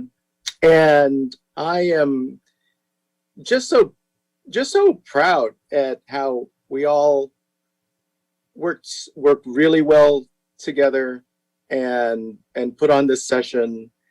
And there was a good number of people in attendance. Actually, including the past president of CPRS, Henry was in there, and other folks from all over California. And my institutional memory only lasts about 7 years on PCS, but that might have been the first time that our city has presented a session at CPRS. So it was okay, great. The first, I hope it's not the last. I've always said this when I talk to our other colleagues. We are a city that punches way above our weight class. We do a lot. And to have that recognition is something special. So, honestly, congrats to everybody, commissioners and staff alike. So, yeah, we're getting noticed out there. See, like I said before, so here's an overview of the CPRS virtual conference. I counted 718 attendees, and it was over 4 days, and there were basically 18 sessions per day that you can choose from, and there were 4 keynote speakers. Alana, I know you were there too, so if there are any keynote speakers that stood out for you, like for me personally, the keynote speaker, who was a young blind and deaf woman who's a graduate of Harvard, who is a human rights lawyer dedicated to disability justice. She gave a great presentation. And the one at the end, just positive messages for all of us leader types, was also pretty cool. The sessions I went to more or less focused on access to playgrounds and facilities by the disabled, making parks an equitable, inclusive space. Alana, any standout sessions for you or keynote speakers? I think the whole conference itself, it was a huge pivot from what they've done, and they did a broadcasting morning kind of opening session each morning, which was amazing, which went really well. And then, as you said, we had keynote speakers each day, which we're hoping that they continue to do that. It's just a great way to start your day. Each keynote speaker was amazing in their own way and provided such great messaging to everyone. Mm-hmm. Classes for me, it was a busy week, so I was only able to take 2, but they are recorded, so I have all month to kind of go through them and go through the sessions, which is nice because they were all recorded. A lot of it was just how people have pivoted during COVID and kind of what they're offering and what creativity people have. Really is what stood out the most to me. Mm-hmm. Great. Thank you. And yes, although it was a virtual conference, it was still very inspiring, and we learned there are some great topics, good things to learn. I mean, it wasn't as much fun. I, for one, did not attend the socials because seemed kind of weird for me. Yeah, it was good. Let's see. Next CPRS is, they are planning it for March, I forget, 10 something around there, around March 10th of 2021 in Sacramento. So there we go.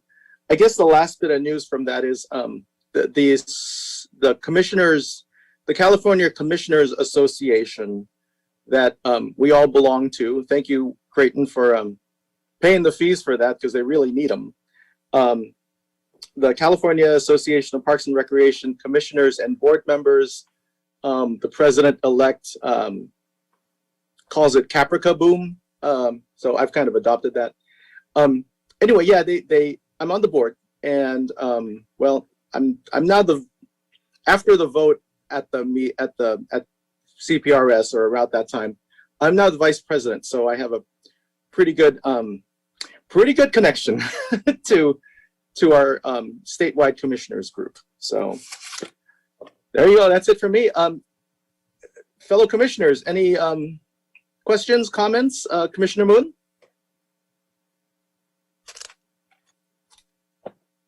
I'm sorry.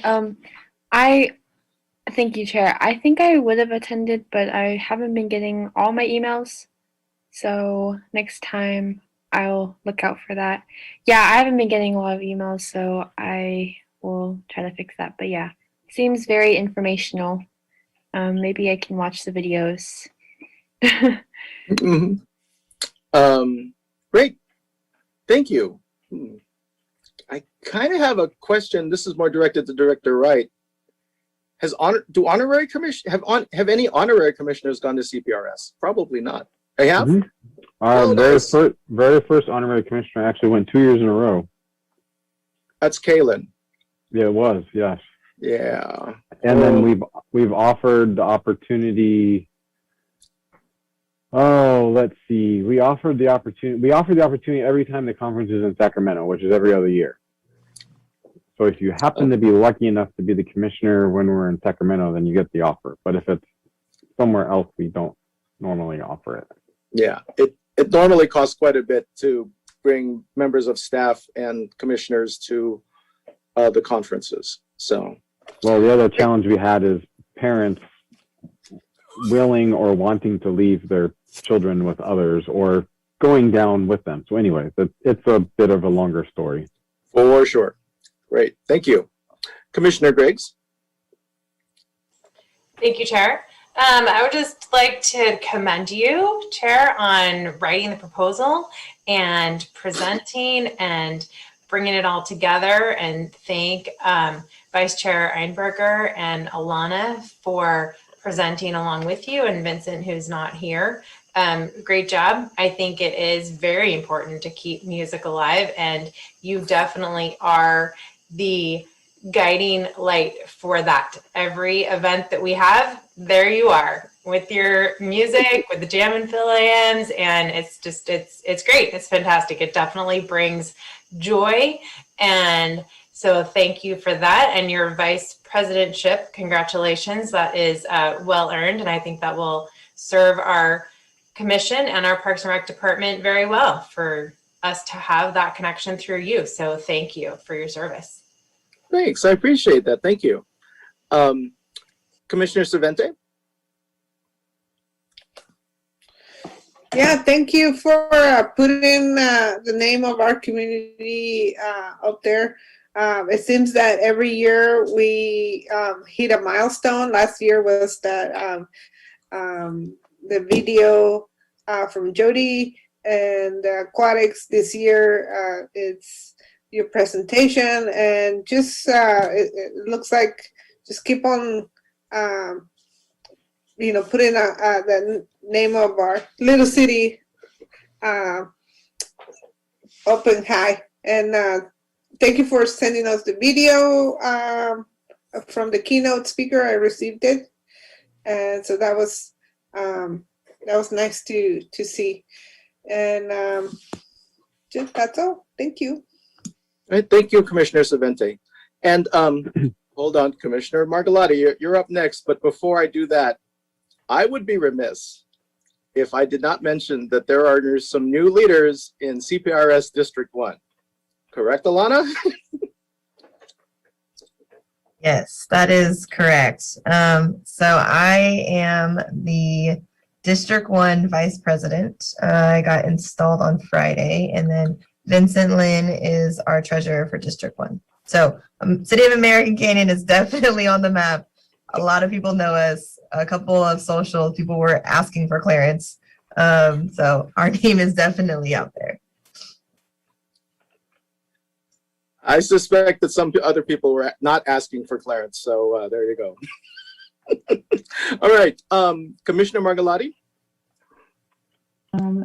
Other than just adding great job and congratulations on having your proposal accepted, because it's not guaranteed. You have to have it accepted and then being able to present it in the way that you did. So great job. Thank you so much. Okay, thanks. Commissioner Einberger. Yeah, well, Vice Chair Einberger, sorry.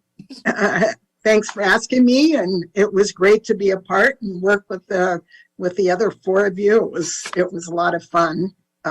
So great, and congrats to you for your vice presidency. Great, it's exciting. I will try and do my best. Okay, if there are no other questions, we will move on to business item B2. Select the honorary commissioner to serve on the Fee Philosophy Subcommittee of Parks and Community Services Commission. Director Wright? Chair, this is really mostly a procedural item. We have appointed and created a Fee Philosophy Subcommittee of this group last year as we started the Fee Philosophy, and then the pandemic started and we kind of put everything on hold, and we have now resurrected the project as well as the committee, and we're about a month away from a really important task that we need this group, our subcommittee's help with, and that is called the Beneficiary of Services. And we kind of did this ourselves last year, where we talked about the benefit that the programs provide and then how to link that back to the expectations of the fees and the revenue. The consultant that we've hired to do this does it a little bit differently, but the same basic concept. So that's going to be the really most important point that we need this group to participate with us in. And previously, last year when we created the group, we had the honorary commissioner that sat on the subcommittee. And so we wanted to add Honorary Commissioner Munn to the group to kind of follow along with this project and kind of see it through the end. So the item here before you tonight is to appoint Honorary Commissioner Munn to the Fee Philosophy Subcommittee. Yes, before we do that, we'll take comments and questions, in particular from Honorary Commissioner Munn. But first, I see Commissioner Cervente has her hand up. So, Commissioner Cervente? So I just want to make sure in reading the agenda under staff recommendation, it says select honorary commissioner to serve on the Fee Philosophy Subcommittee of Parks and Community Service. Shouldn't that say Parks and Community Service Commission? Yes, it should. Okay, just want to make sure that we amend that and that it's correct for our honorary commissioner. Thank you. Thank you very much, Commissioner, for the correction. Commissioner Munn, I hope this isn't a surprise. Just some background. Historically, the honorary commissioner is part of this committee because your input as a young person and the advice that you give, seeing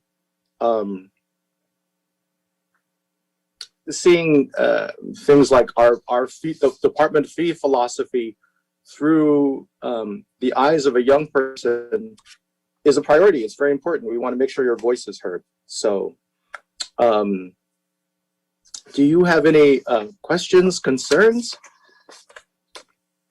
Thank you, Chair. I'm looking forward to being a part of the committee. I think I was told briefly earlier this year that I would be a part of a couple committees, I think this one.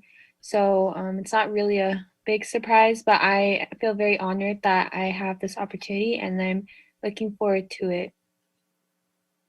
Great. To make this officially, correct me if I'm wrong, but I think we need a motion to appoint. So, Yes, sir.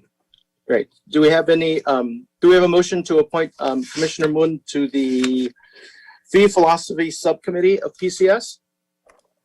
Motion to approve the honorary Commissioner Munn to the Fee Philosophy Subcommittee of Parks and Community Service Commission.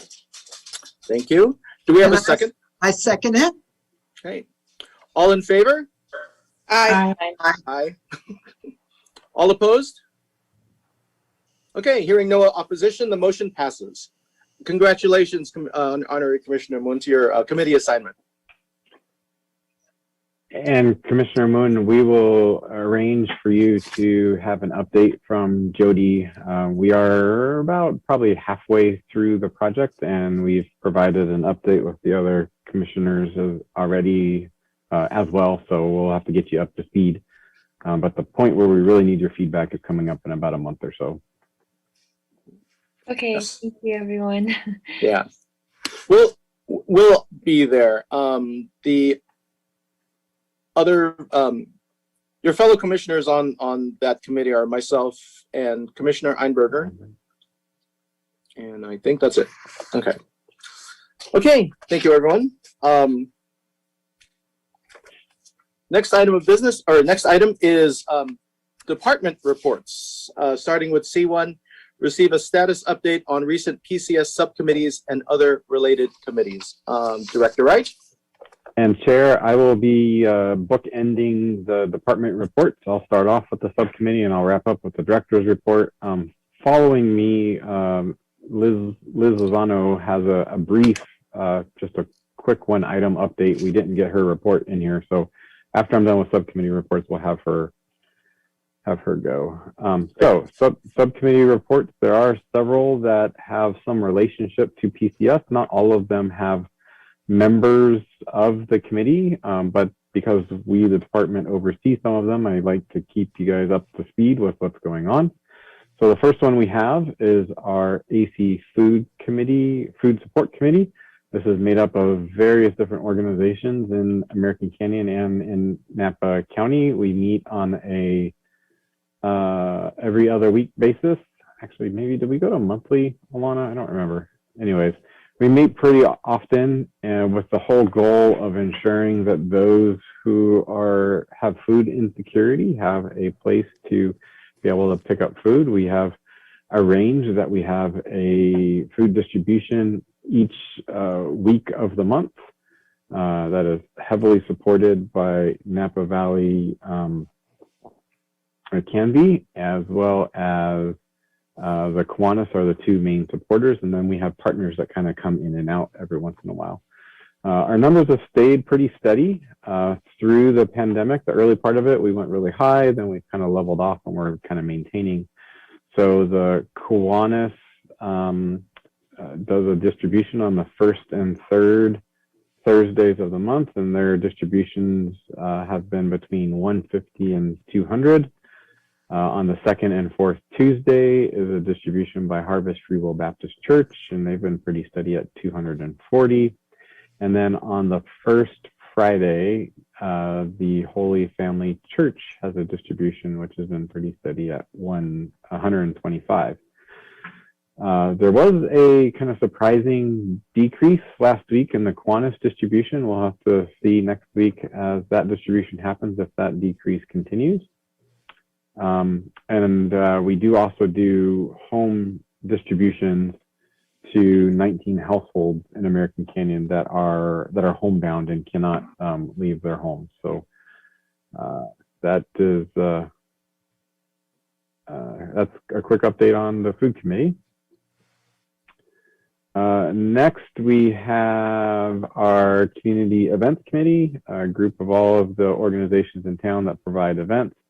Attached, I think, nope, we didn't get the attachment in here. We'll send out after this meeting the list of the upcoming event activities. This group occurs once a month, and they talk about the upcoming drive-through and other activities and events. And normally we include the calendar, but looks like I forgot to include it this time, so we'll have to send that out to you after the fact. Senior Center Planning Committee does include 2 of our commissioners, and that is, we haven't had a meeting in a while, but we just arranged for a meeting, or planning on a meeting to occur here in, Alana, correct me here, are we May? No, we'll have a meeting in April. April. That'll be coming up. And then lastly, Fee Philosophy Subcommittee, or not lastly, but next, Fee Philosophy Subcommittee. Jody provided an update to the 2 existing commissioners last week. And as I mentioned, we'll be having a formal meeting here in about a month to go through the beneficiary of services information. And then probably shortly following that, we'll have a full presentation to PCS to go through kind of the final outcome of the cost recovery and fee philosophy study.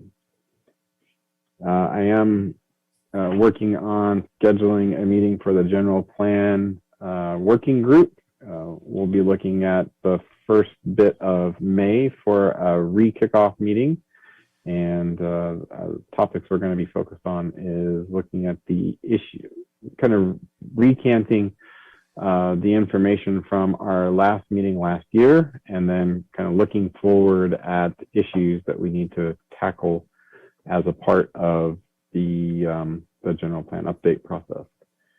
And lastly, we have no committee member or commission members on this. This is a general plan education, lifelong learning. There are several policies that the group is talking about that will end up likely affecting our operations. So I'm just tracking this along for you. The community development department is the lead, and they set a meeting for this group next week. So we'll be learning more about that here pretty quick.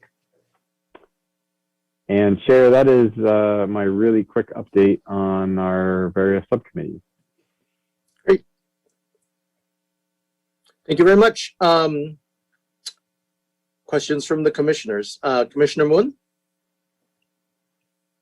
Thank you, Chair. No comment or questions. Okay, thank you. Commissioner Griggs? Thank you, Chair. No questions, just comment, I guess. Comment would be that since I am new to the commission, if there is a need for assignment on any of these subcommittees, that I am willing to be on any of them that the director or a chair feel are appropriate. Okay, so following that issue, there's a vacancy on the Community Planning Commission. Director Wright? Or I forgot which one, sorry, or the name of it. I don't know that we, remind me, which are we speaking of? Well, I recall at the end of your presentation, you mentioned a vacancy, but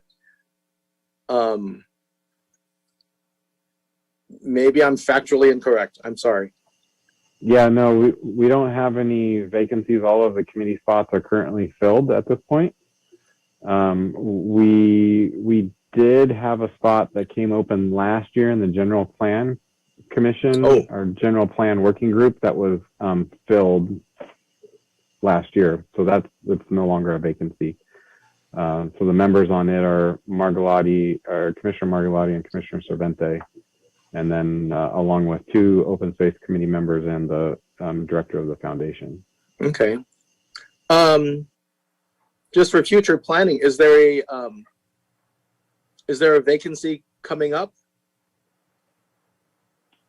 for future planning, which are you referring to? Yeah, on any of our committees that Commissioner Griggs could possibly fill. Oh, I see what you're saying.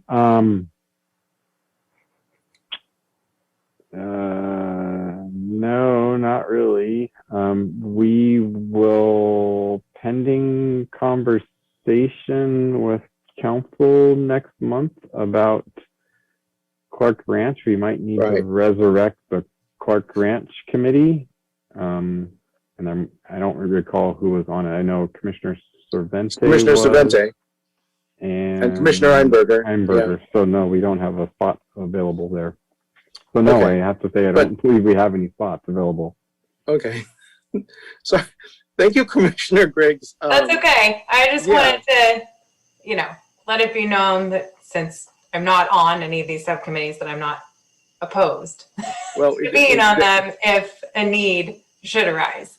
That was all. Definitely appreciate that. And yes. Thanks for trying so hard to find me a subcommittee. I appreciate it. Well, based on past history, stuff pops up, ad hoc committees pop up. We'll get some information from the from City Council, so that might resurrect the committee. Okay, but thank you, Commissioner Grace.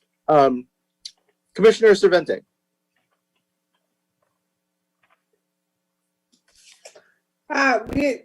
Just once again, thank you for all you guys are doing. Like I guess I'm sounding like a broken record, but you stepped up and above and beyond. And I know because I've been asked to be in this with this group of partners, and so I know that the amount of work that you, the director and the staff have put into it. So once again, thank you as an AC member and Kiwanis member and everything else that we do. I'm always supporting you. So, and I know that the families are receiving all this food. They're very, very thankful. For sure it's not going to waste. And just keep up the amazing work. And now, continue to support you. Okay. Thank you. Commissioner Margolotti? No questions. Thank you. Very much. Vice Chair Einberger?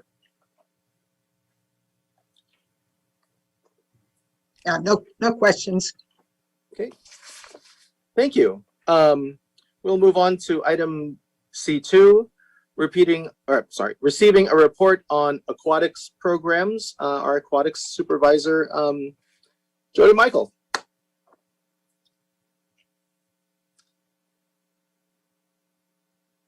Creighton, sorry, did you say that you needed Liz to interject after this one? Oh, I am so sorry. You are correct. Yes. Sorry about that, Liz. Thank you, Jody. You want to do a quick update, Liz? Sure, I'll keep this real brief.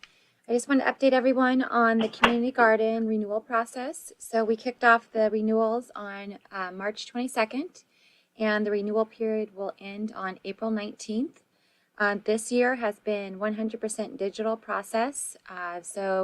Garden plot leasees or renters have been renewing their plots online on the city website, and they pay for their plot also via ActiveNet. So the process has been going fairly smoothly. We have helped customers over the telephone that have run into some kind of technical issues, which have been few, and we have about 40% completed at this point. So we're very excited that the process has been going as well as it has. Great. Thank you. Commissioner, questions or comments regarding the community garden plots? Commissioner Moon? Thank you, Chair. I just have one question. Is this because I know that this topic was a bigger topic in our meeting in January or February. So are people mostly happy with the results, or how is the feedback? Overall, yes. There has been little change to this process and policies for this year. So we did keep the plot fees at $15. The one thing that we are implementing is a community garden committee. So we're actively asking current renters of the community garden if they would be interested on serving on this committee that will be forming probably in the later part of the summer or early fall. And we will review different policies, kind of get feedback and whatnot. So yes, at this point, it does seem like we are moving forward, and we are definitely interested in improving the process as we go. Great. Thank you, Commissioner Moon. Commissioner Griggs? Thank you, Chair. Liz, I just had a question. I can't remember where I saw it, if it was on the city webpage or Facebook, that there were some plot owners that were purposing 2 plots for food to distribute to the community for like food donation. Can you expand on that? Sure. So this is a new project that is happening for this season. It's made up of current community gardeners that are volunteering.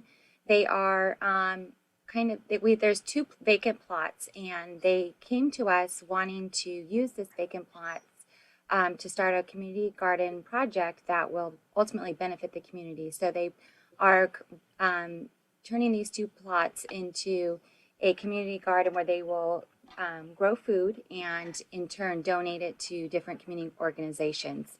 So right now they have built the beds, and throughout donations throughout from the city of American Canyon and different businesses, which is fantastic. There's really a great group working together. And the soil will be going in this week, and then after that, planting will start. And once the different vegetables are harvested, they will be donated to different community groups. And it's all volunteer based, which is really great. That's fantastic. Thank you. Well, thanks. Commissioner Cervente? Hi, thank you for the update. I had a couple questions. Is there any follow-up on the signage for no dogs allowed, and how are you going to be enforcing that rule? Sure. So the signage has been ordered. We are going through Fast Signs. So we expect as soon as we do receive the signage, we'll be working with our Parks Department to install it. As far as enforcement goes, we just, encourage gardeners that do have a concern to call the Parks and Recreation Department, and we can address those concerns as they come. That's wonderful. Also, I just realized, Chair, that we haven't been asking for public comment on any of the items. So maybe just a reminder that we might have public comment. Thank you for that. I asked Liz if there was any public comment in the beginning of the meeting, and I know that she would update us if any came in during the meeting. And so, well, let's check. Liz, have we received any public comment during the course of the meeting? We have not received any so far, Chair. Okay, but you'd let us know. Of course. Thank you very much. Commissioner Margolotti? No questions. It all sounds good. I'm glad there's a committee that's going to be starting to work on that process where everybody has a voice. So that'll be good. Very good. Vice Chair Einberger? I too am really glad that there's a committee. I think that's much better than jumping into what we were thinking about earlier. So that's it. Mm-hmm. Yes, thank you. Yes, it all works out. I have one question. Was there an update to the handbook, kind of to avoid some of the issues that we were hearing in the past? So far, Chair, the only real update included in this season was the no dogs policy. So that was updated. Everything else is still going to be up for discussion once this new committee is formed. Okay. And okay, good. And I guess I'm concerned about notice of the price hikes, the price increase for the plots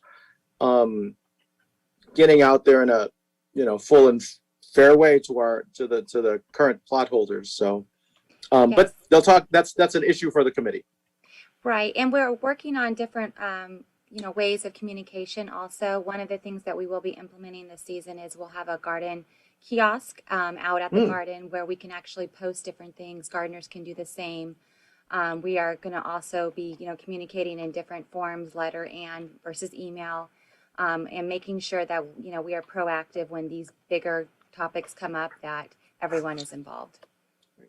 Great. Thank you very much for that work. We have a very passionate group of gardeners, and that's awesome. Okay, thank you.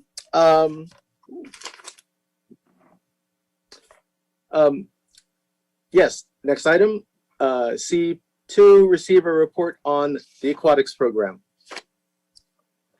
Hi, good evening, everybody. Thank you. We've gotten in this idea of last 30, next 30. And so I think if I had to generally describe the last 30 days, it's really been, I'm trying to fill up the car with gas. I'm making sure the bags are packed. I'm trying to get as ready as possible to get the okay to operate as normally as possible. And so as we were moving through tiers pretty quickly, it was really important that I got things situated that if we were really looking down the barrel of going to the yellow tier in a matter of weeks or a month, that I was prepared to try and provide services. So we've been fortunate enough that we are bringing on a handful of new staff. We're really excited about that. Those are all hires from the summer lifeguard class that, unfortunately have been on hold, but that we finally have gotten the okay to hire and get ready for summer. Finishing up our spring programming, trying to plan these tier changes. There's a hesitancy and a trigger finger because as we get close, it seems 2 steps forward, 1 step back. So I'm going to be ready to go, but I think there's just this general worry of it's just some of it's not in my control. Then I think the big part has been the fee philosophy. I got to give a ton of credit to Liz and Mariah and the admin team. The volume of, and I think I wrote data mining in the report because that's really what it was. We had to filter through thousands of lines of data to try and mirror what the fee philosophy project needed so that we could start compiling the information. So I really just want to say thank you to Liz. Now the next 30 days, again, if the car's ready and the bags are packed, I think the community were anticipating the need for a light switch. When we hit a certain tier or people are ready, they're going to be ready whether we are or not. And so I don't hear very many people in my industry and rec in general preparing for a light switch approach. And I think it's going to be a disservice because we're going to be slow to get to it if we don't start planning. So I'm going to sort of kind of take the risk and be ready to go. And I'm going to plan for a full summer, depending on capacities and all of the restrictions that are still in place. But I think we've shown we can do it safely. So we'll be kind of ready to go. We got a lot of training that needs to get done. Both new people plus some senior guards have been elevated to help fill the gap of no coordinator. There's a lot of kind of rust to kick off the tires with staff, just getting them really, really ready to deliver quality classes and programming and safety. It's nice that we haven't had to deal with taking the dome down, to be honest. We just have been able to kind of float through spring, and we had a mild winter. And so this year it worked. You know, I think as we look for the summer plan, meaning full bore for me is probably in the 90 percentile range of what we will offer to a normal summer. So we'll have both morning and evening lessons for all ages. The fitness swims and aerobic times will be expanded. We'll have open rec swims. We'll be bringing back the junior guard program. I still have some COVID things to try and evaluate. When do we get teachers back in the water? What tier? When do we want to request that access for staff through the county? You know, we just now are asking that, you know, allowing them to not wear masks at certain times when they're up in the guard stand when we've been fully masked the whole time. So as we maybe look back to sliding back to the red tier, that could easily have to change and go away. We still don't have people in the locker rooms. That's a big piece of summer operations that I think will be key to us resuming some kind of normalcy. How do we maintain our online registration programs and what we do? We really do not want to go back to drop-in, but it doesn't bode well for great customer service at times. You know, maintaining masks outdoors, the cleaning procedures, what do we want to keep? What do we need to kind of step back from? Capacities that'll probably be given to us by the county, just as with restaurants open to 50% capacity, we will probably be given more room. I have some room to open capacities just in their general guidelines of asking us to limit our capacities. We're below what we have been recommended to stay at, but we also have to keep the distancing at the moment. So we're at the threshold that we think we can manage distancing at the right capacity. What are we going to do with the baby pool? You know, what do our rentals in these partnerships look like? Do we want to try and have some kind of summer event? I think those are things that are up in the air. The two key pieces for my kind of planning is what happens to our budget, what gets finalized, how much money do I have to spend on staff, how long do we maintain net neutral operations, and the COVID restrictions and tier system, I think, are the kind of biggest hurdles. But I'm going to try and jump all in for the summer if the county and it feels right. You know, I'm not going to do it blindly or unsafely, but if I can run 8 weeks or 10 weeks of summer, I'm going to try to. And Chair, maybe I might jump in here real quick. Jody's kind of alluding to it. As a county, we're kind of floating on the edge between the orange tier and the red tier. So we're kind of in an uncertain direction as far as whether or not we open up full bore, or do we hold back a little bit with some expectations that we might be in still a bit of a challenging situation as a county as a whole.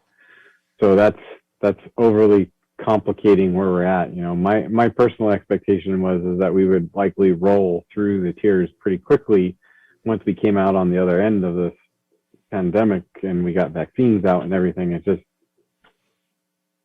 might not go quite as easily and direct as I was thinking it would. So we're trying to figure out how do we, you know, Jody mentioned flip the switch. I'm kind of more like, you know, step on the gas kind of thing. You know, we're just kind of barely stepping on the gas a little bit to try and see how fast we can go without getting ourselves into trouble.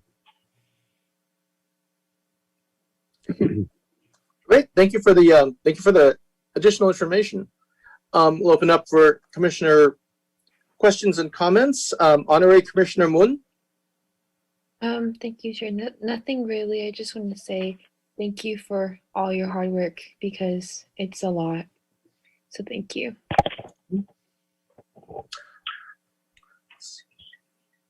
Commissioner Griggs. Thank you, Chair. Yes, just comments. I would just like to say thank you, Jody, for all of your work and your planning and your efforts. I can hear the angst in your voice, not knowing what you're going to be able to do and not do, and having to make like a plan A, B, and C is 3 times the work. And I'm sure right about now it probably feels like about 300 times the work. And so I would just like to say, whatever you've been doing for the past year, keep doing it, because you've been doing a great job and you've been rolling with it as it comes.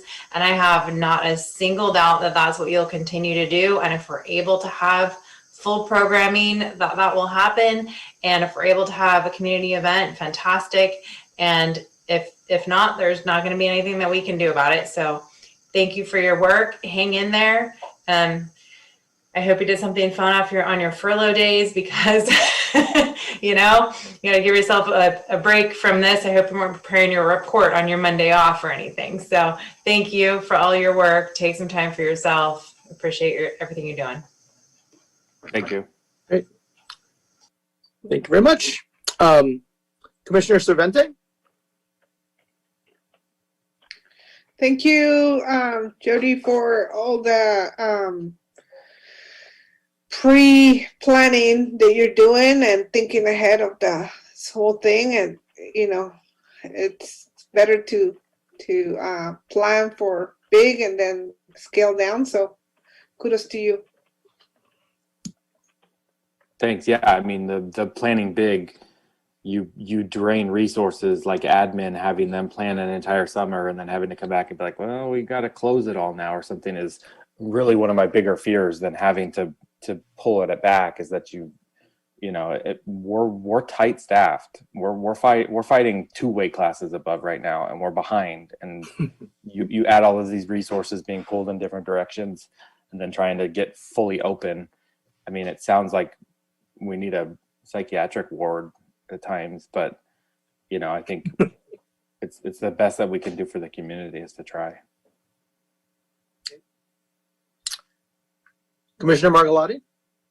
Yeah, I'm wondering how, and I haven't gone on to try to do registration for any programs recently, but it was like a 30-day registration cycle. Is that going to change with summer programming at the pool, with swim lessons and all the other activities?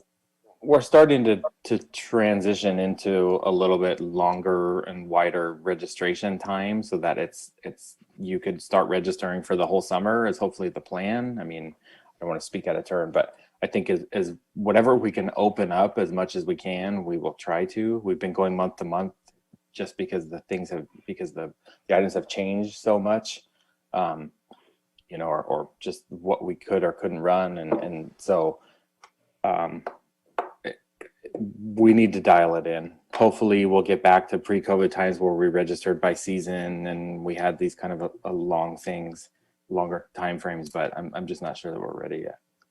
And it went smoothly having people pay in advance and reserve. Is that something you envision still continuing to do, so there's not the needing to pay as you walk in the door for open swim or lap swim and those types of things?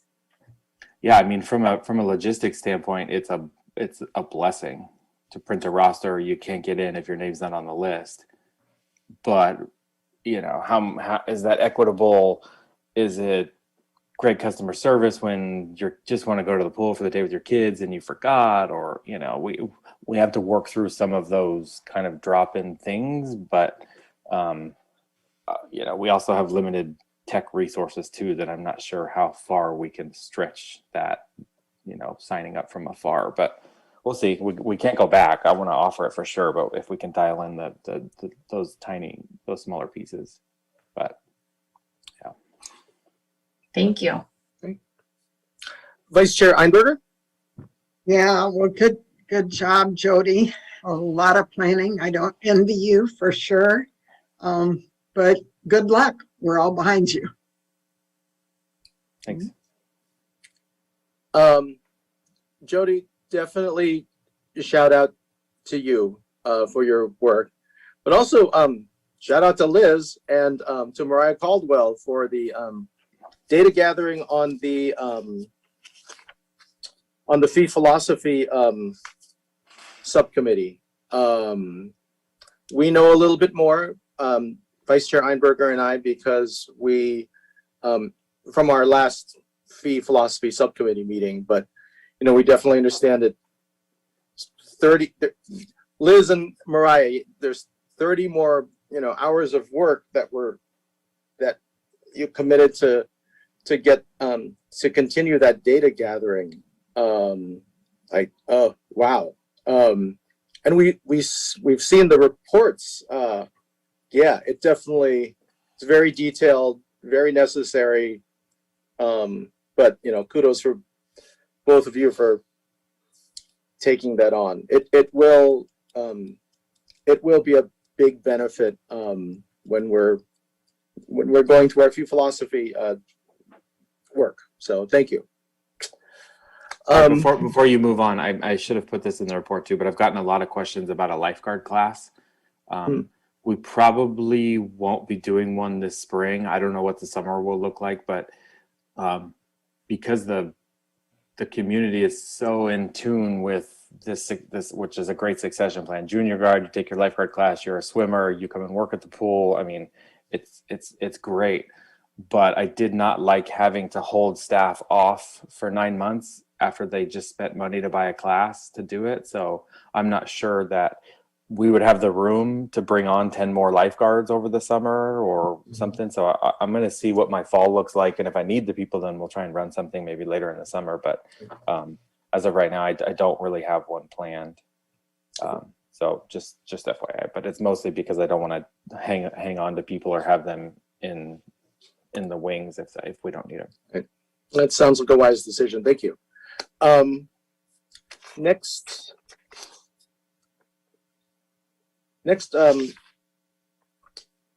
is a report, a brief status update on on upcoming recreation offerings. Director, I know you said you wanted to do your report on the bookend to your subcommittee. Did you want to go before me or? No, Okay. I'll go on at the end. Very end. Okay, sounds good. So an update for rec. We have been working with our sports return to play organizations and helping coordinate that. A couple of new groups came about. So we have Girls on the Run that have been able to start their programming. We're currently working with the Napa Valley Cricket Club. And then AC Bocce Ball League has reached out to us. So we are waiting on a return to play from them. April programming has pretty much been the same. We have our private tennis lessons. We have our dance that's happening outdoors that we're trying to transition indoors if orange sticks. And we have our senior center virtual programming, our Forever Young yoga, Stitchers, and then a bunch of resources that we continue to send out to them. We continue to support Seroptimus with their bingo and their music nights. We have a new class for at the end of April, which is the Cooking Around the World. It is a dish of Disney. So that's kind of interesting. People or children are able to cook different dishes like from Pizza Planet from Toy Story and Grubs and Bugs from Lion King and things like that. So it looks like a pretty cool class that is available for our youth. We also have a new track program that is for middle school students. We are extending the registration to Monday. We have a little bit of low enrollment right now, so we're just trying to push that. It's on Tuesdays and Thursdays from 3:30 to 4:30. It starts April 13th through April 29th. We just recently had our Bunny Hop, which was our drive-through that Commissioner Griggs shared about earlier. And it was a great drive-through. We had about 160 cars come through. Everyone was really having a great time, and they just really got to enjoy being out. It was a nice day, a little windy, but it was nice, and people kind of got to kick off their spring break. Up next for us is us assisting at the ACCPF's Wetlands Outlook. I forget what they're calling it, but pretty much their Earth Day celebration. We'll be out there supporting that. And then we're also going to be pushing a BioBlitz, which is an app-based program where people can do snapshots of our plants and flowers and things like that and log it onto the app. And then that goes into a huge database where it'll tell you kind of what you're looking at, which is really cool. We also are doing a park cleanup on actual the Earth Day celebration that we're doing, which is Saturday, April 17th. It is pre-register. You get to pick the park, and then you pick up your supplies with us, and then you go out and you clean up that park, and then we get the supplies back from you.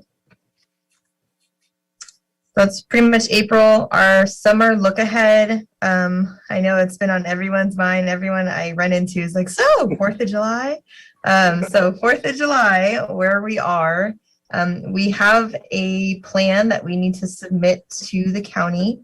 This is really a brainstorming idea, so don't get too excited. But we're looking at starting a 4 p.m. short parade that leads to the Community Park 1. And we're looking at Community Park 1 and Community Park 2 to have 8-foot circles that are going to be out on the lawns, and will be divided, and we'll have walkways for people, but they pretty much go to a budget. So that would lead into the night of fireworks, and that's the celebration. So again, there's a lot of steps that need to happen from now to what that looks like, mainly county-wise. We need to get approval and go through if they're even allowing that. But that is what we are brainstorming for 4th of July. And I will jump in real quick on 4th of July. So currently we can't host 4th of July based on the current guidance. So just know that. This is us getting back to Jody, coming up with a plan and where we're likely to be in summer. This is our plan at this point. The state did release new guidance last Friday about outdoor events, but it's really focused on ticketed kind of performance concert type events. It does not relate to community open air events. So I have sent off a message to both the state and the county asking when they expect to have guidance on kind of normal community events, not just for 4th of July, but more broadly speaking, and have yet to get a response. So this is a bit of us planning ahead, trying to set an expectation for ourselves, and with the expectation that we might have to ratchet it back if maybe not offer it at all. So we do have the money for fireworks, which is the most expensive part of 4th of July, already planned for and sitting in our budget. And we'll start working with a fireworks contractor here soon. And so I just really wanted to make sure that you guys are aware that this is one of those we're planning for what we hope we can do, but we might not be able to. Thank you. So then our last thing for summer kind of look ahead is our Canyon Kids Adventure Camp. So we are switching up what we normally do for camp, which in the past it's been really daycare. We're open huge block of the day. It's for people that need to drop off their kids that are working.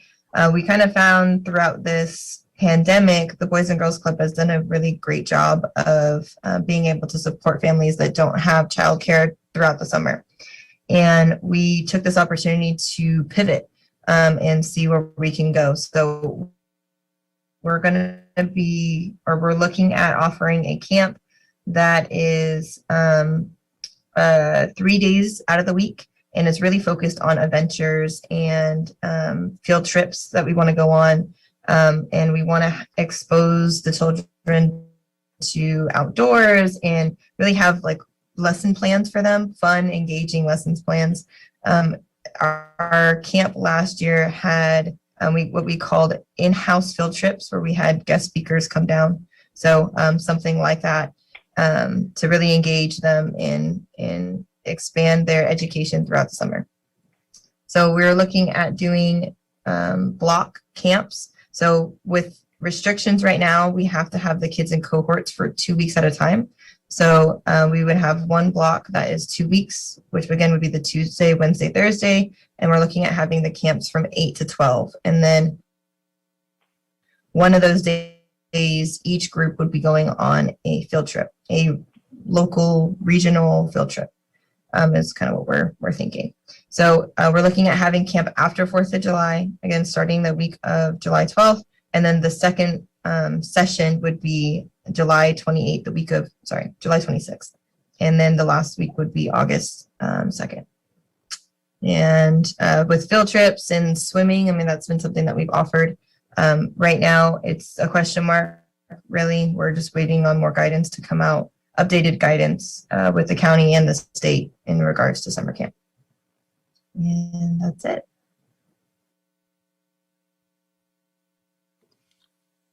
Wonderful.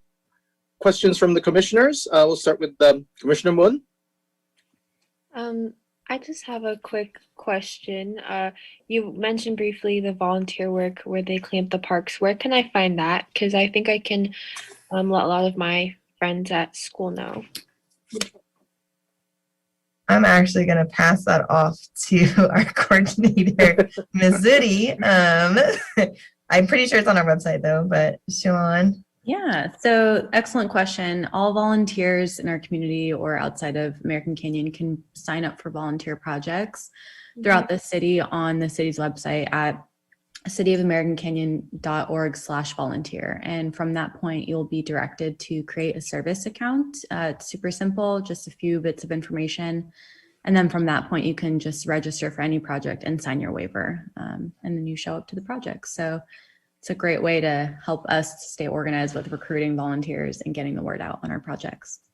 Yeah, I just I know I have like not like a proposal but like a suggestion because a lot of high schoolers, the reason why they join clubs are for community service because we need 40 hours to graduate. So a lot of how we find, like for me, a lot of how I find out about community service is counselors sending emails. So maybe we can talk to one of my counselors or the counselors, and they can send a kind of like send out information about signing up with American Canyon's volunteer sign up. So that would be really helpful. That would be such a great idea. So definitely we could chat more about that and get that going. Yeah. Appreciate your suggestion. Right. Commissioner Griggs? Thank you, Chair. No questions. Thank you for all of these offerings, for continuing to offer more programming as we open up, and fingers crossed for 4th of July. Commissioner Cervense. Yeah, thank you for all the fun activities that you have put in place and for the ones that are being will be offered, hopefully. I would like to get some information on the track clinic. If you can send me a flyer and all the information so I can share it with our students at ACMS, that will be awesome. Thank you. Commissioner Margolotti?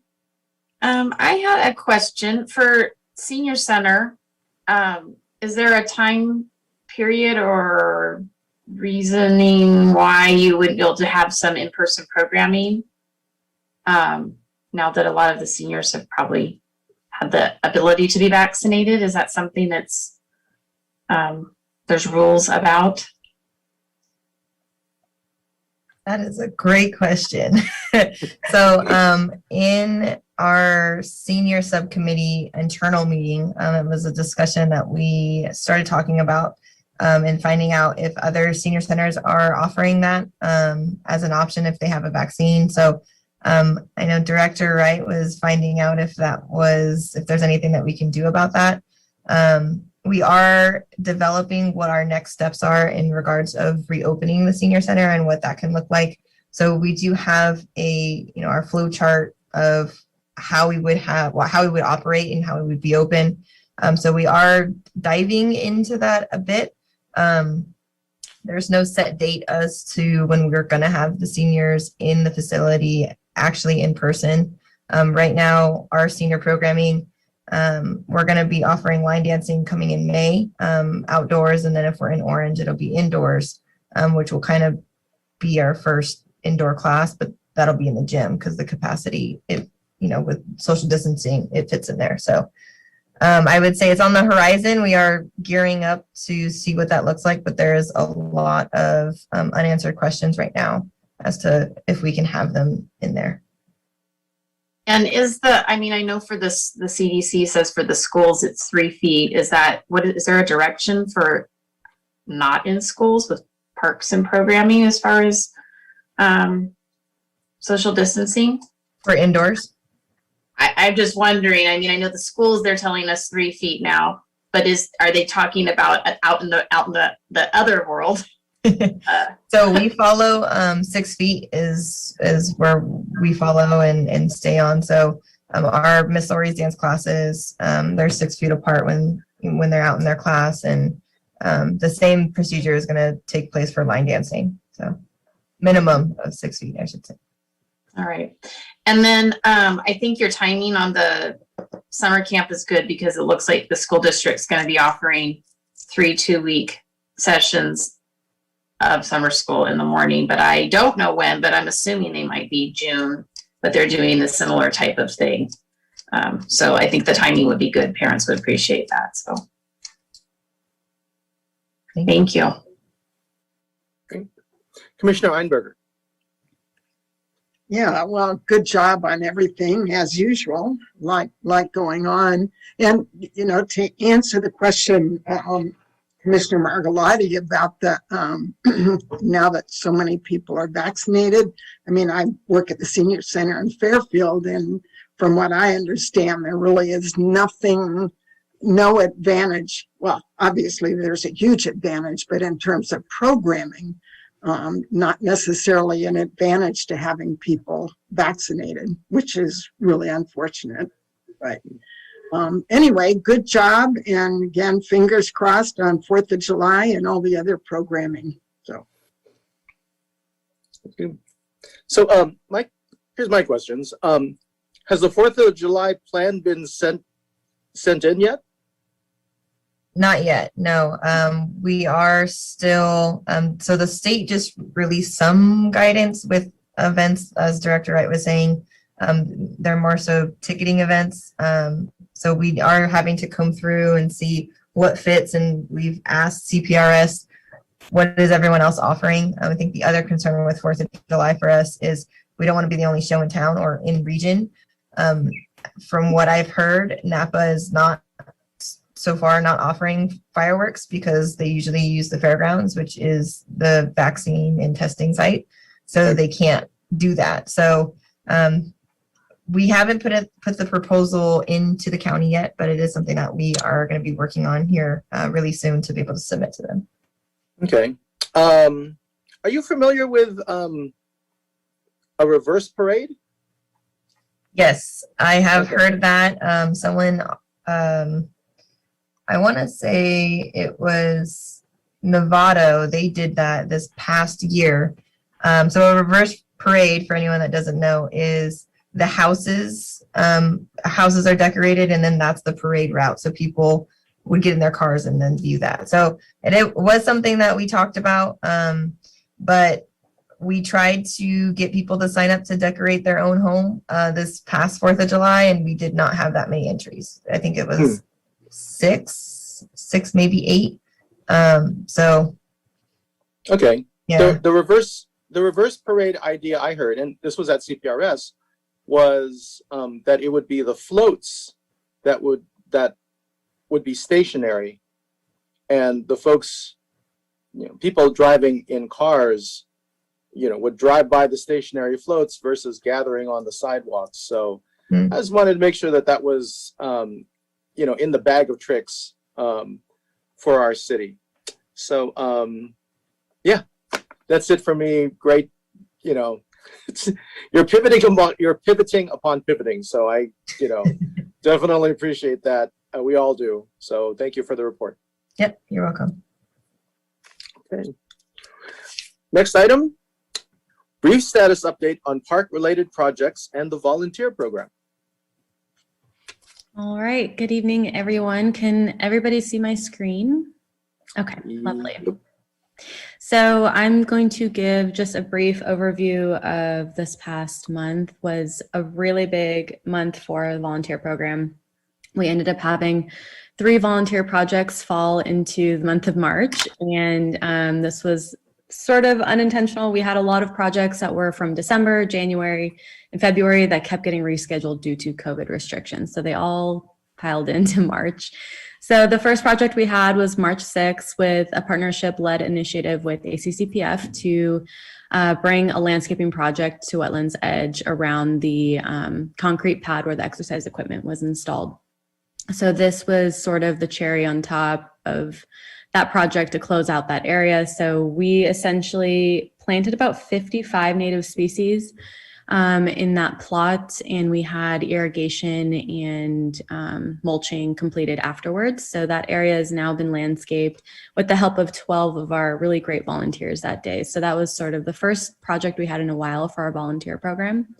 And it was really successful. We had a great turnout, and they were really efficient. So we're really happy with the final result of that project out at Wetlands Edge. We had another project with RCD as our partner for the organization to do a acorn tree planting project out at Newell Open Space just 2 weeks after that on March 20th. This acorn planting took place along the Creekside Trail, and we love partnering with RCD. They brought so many great resources to that project, including some new de-galvanized iron cages for planting those acorns to keep them safe from any sort of rodent or any other, threat to those acorns that are being newly planted. So we had 12 volunteers for that as well, all of which worked so hard out there for a few hours and really worked for that community service hours. And the area looked beautiful afterwards, and we're really hoping that we get a really strong success rate with those newly planted acorns. And if you hadn't had a chance yet, go ahead and take a look at both of those project sites to see those areas that have been worked on by volunteers, and all of which were recruited on service, which was great. And that was March 20th. We had our first trail crew project take place at Newell Open Space. This actually should say March 27th, my apologies, on a Saturday at the end of the month. And that was actually, I was really excited for this project. We've been wanting to bring about a trail crew that was on a monthly basis every last Saturday of each month, and it's finally been launched. And that project had 15 volunteers signed up, about 13 ended up showing up. And what we ended up doing was removing invasive species in the form of artichoke thistle out on the Upper Loop Trail. And what's super important about the trail crew is it's going to be focusing a lot on trail enhancement initiatives, as well as protecting, our California native grasslands. So our native grasslands bring a lot of benefits to Newell Open Space, including erosion control and water quality enhancement, and bringing a lot of habitat to our sensitive species out there. So a lot of the threats that we see, aside from fire and urban development, include invasive species. So it was really great getting out there with our volunteers. They worked incredibly hard and got about 5 out of the 7 artichoke thistle patches that we had.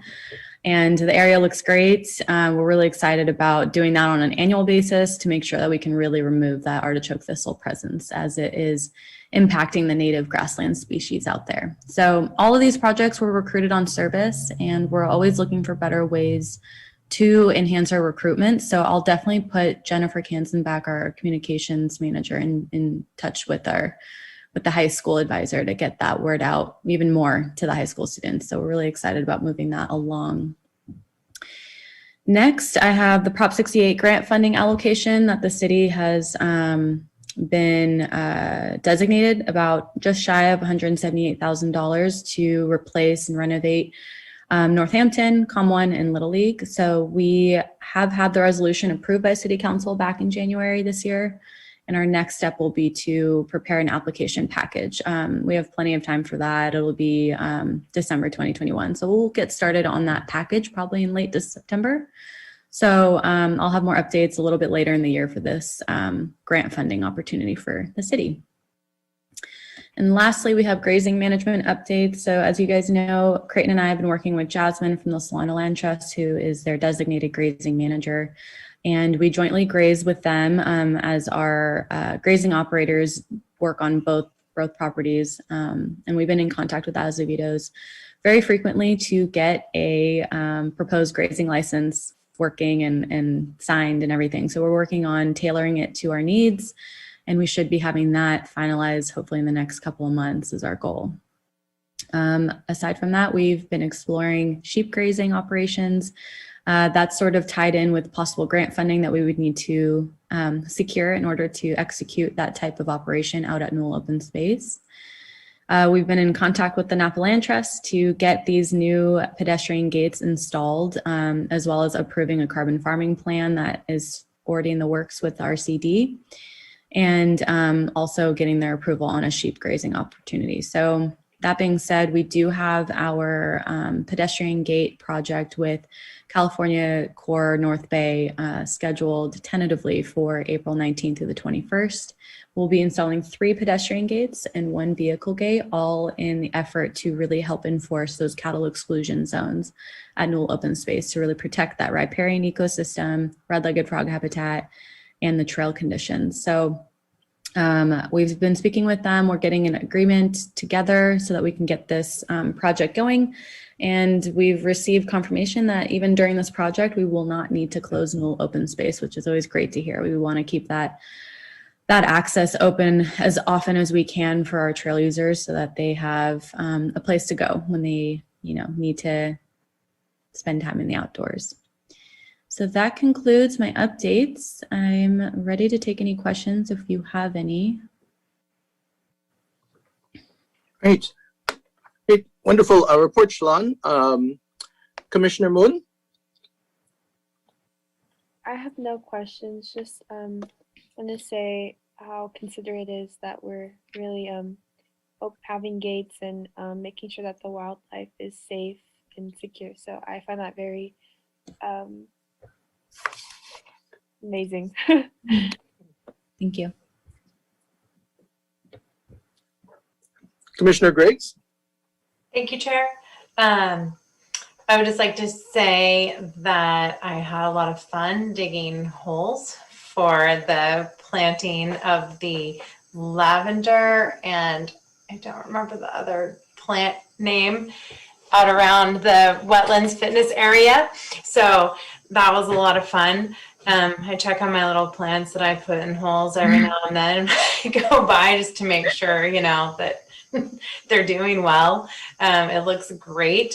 So thank you for organizing that, and all of the other volunteer opportunities that you are leading the charge on to improve our trails, and especially everything that's happening out at Newell Open Space. I really look forward to that continuing to become more accessible and get more people out there and have safety for the foot traffic from the cattle, which they can be a little bit intimidating. I will say they are large and in charge. And when they have babies, you don't want to pass too close.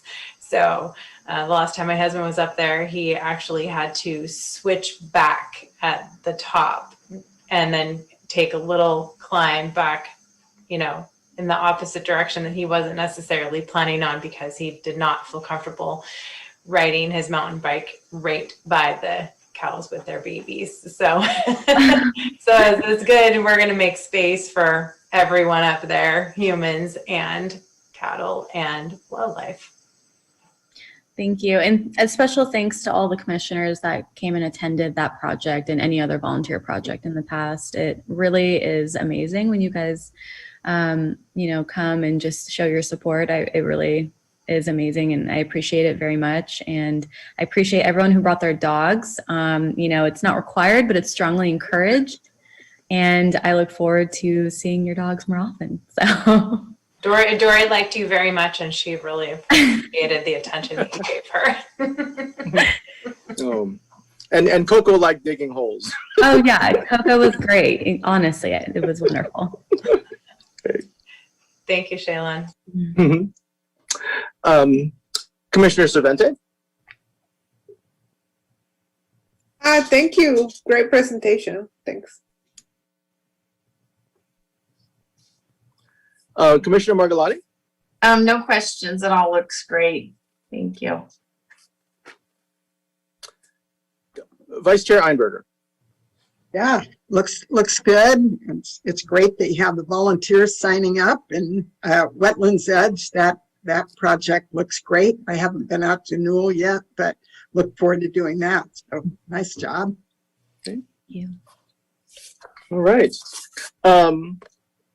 With regard to the 3 playgrounds or 3 replacement playgrounds at Northampton, will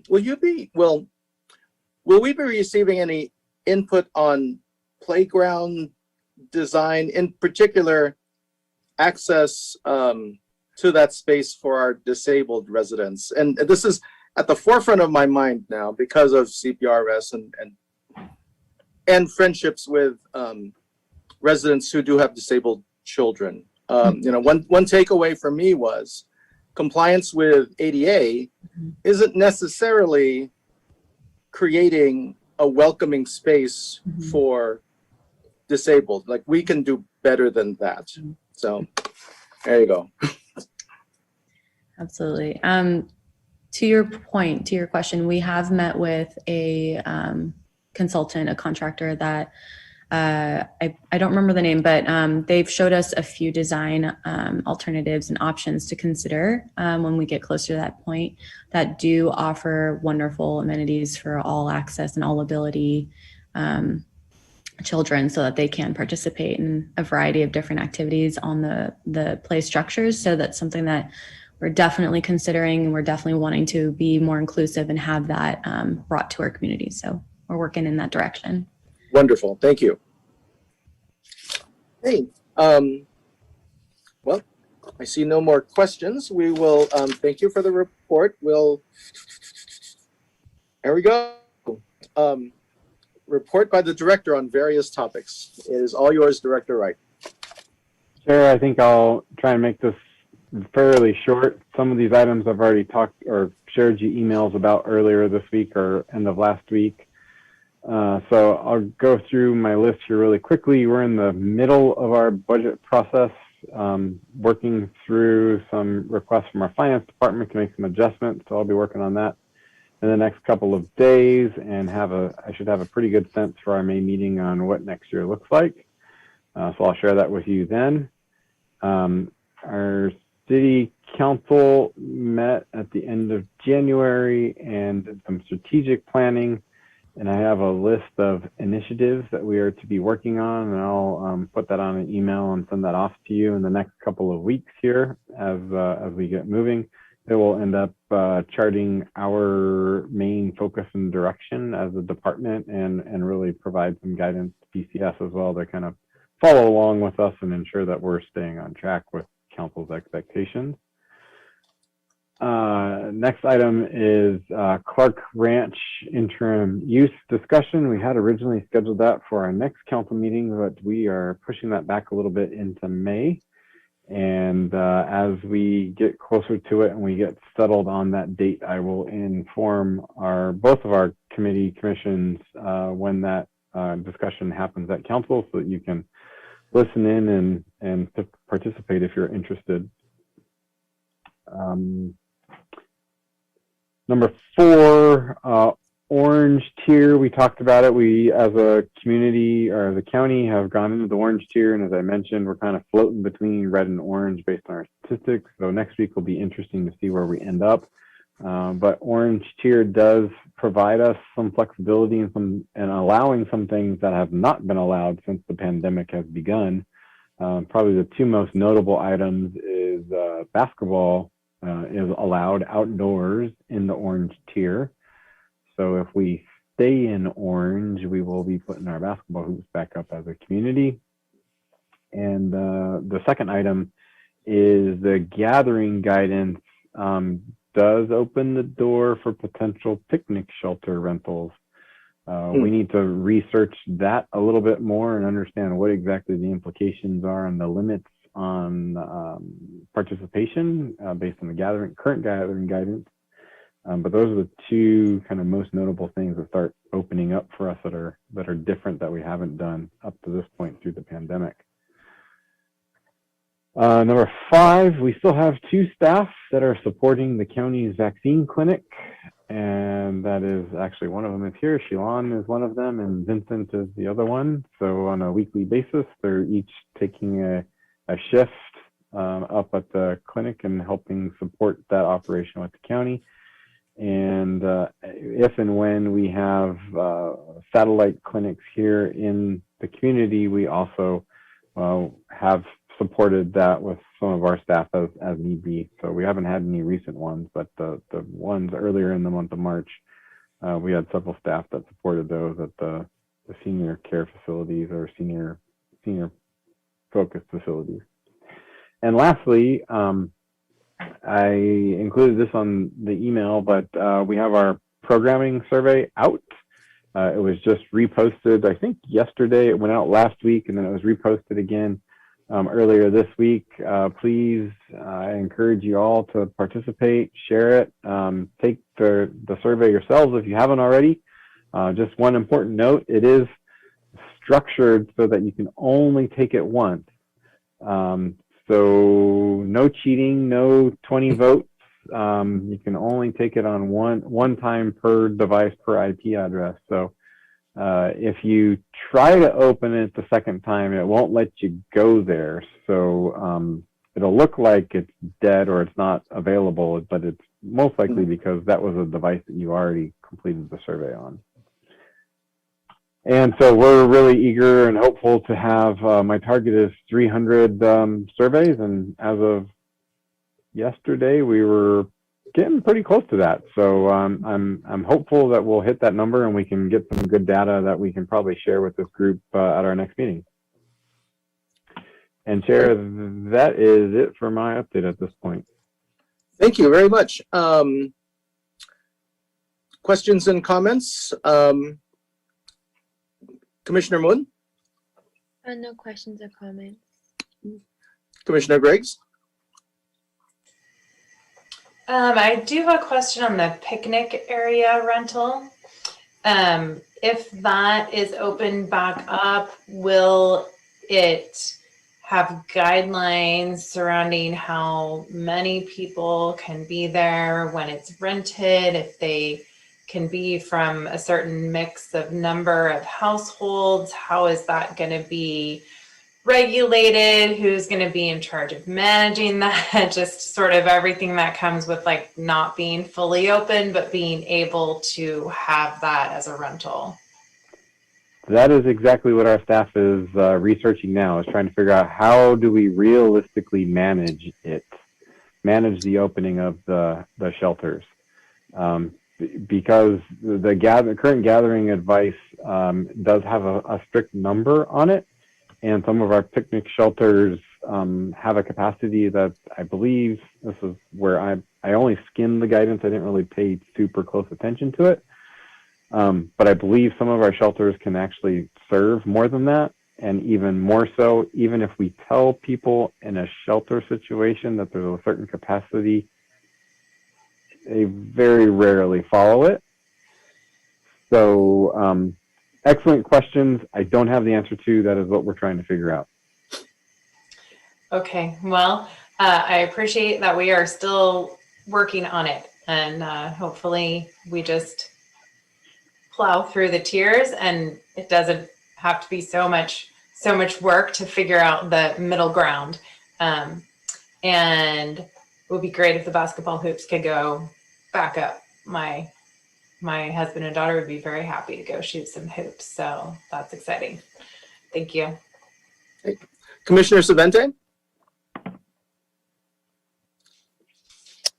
Yes, thank you. So I had a question about the,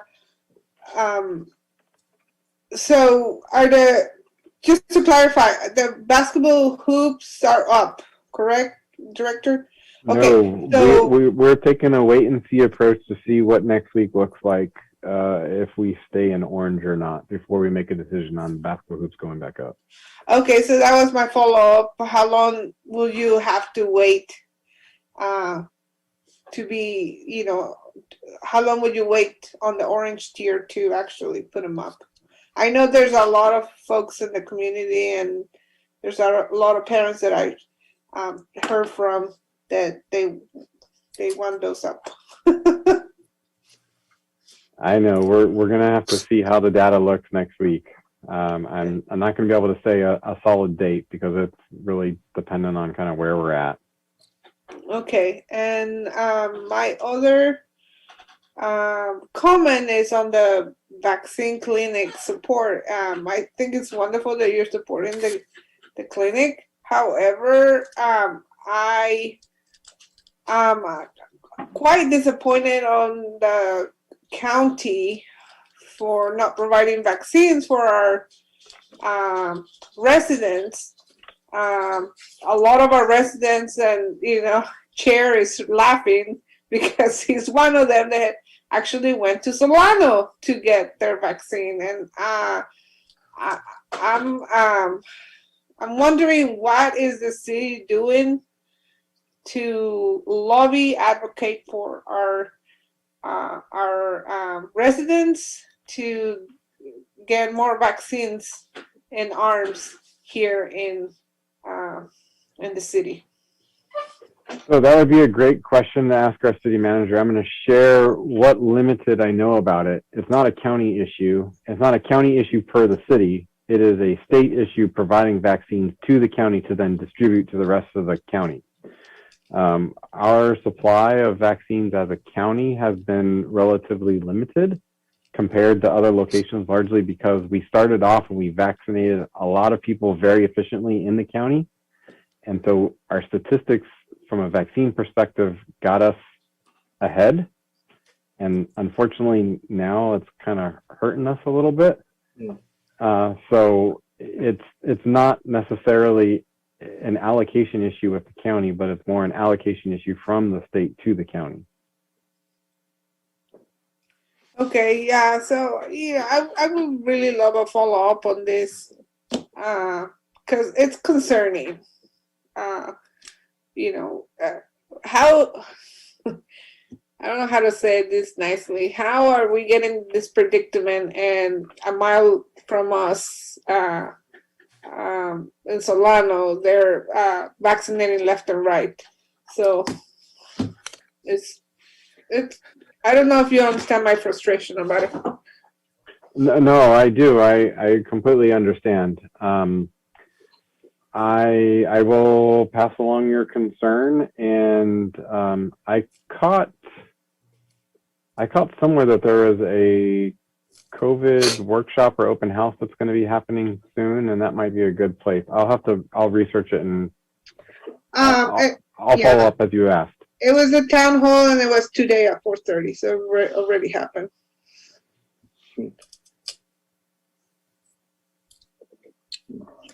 Well, thank you, Commissioner Saventi. I share your concern. There's a kind of history of the county not treating our little city all that well, and that works its way into a bit of suspicion. So I'll leave it at that. Well, maybe, Chair, I'll just jump in there, and I'll tell you that Sure. our city manager and our fire chief have been really advocating for our residents here. So I have to say that I'm fairly confident the advocacy has occurred in support of our residents. It has, again, I think it has more to do with the supply that we're getting to the county and how it's being distributed. Great. Well, thank you. It's good to know that advocacy is happening. Commissioner Margolotti. I just wanted to know about the bathrooms. They were all taken away. I've been at an event where there's a little girl who's dying to go to the bathroom, and her mom had left to change her brother. And so anyway, that prompted the question about bathrooms and such coming back. So bathrooms, last I heard, we weren't planning on bringing back restrooms until July. Was the last notice or last discussion I had with our maintenance department.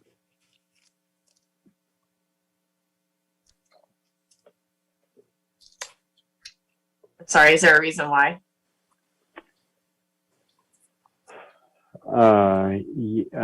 because the cleaning process was taking out of our budget for this fiscal year, and it will be put back in July into the next fiscal year. Okay.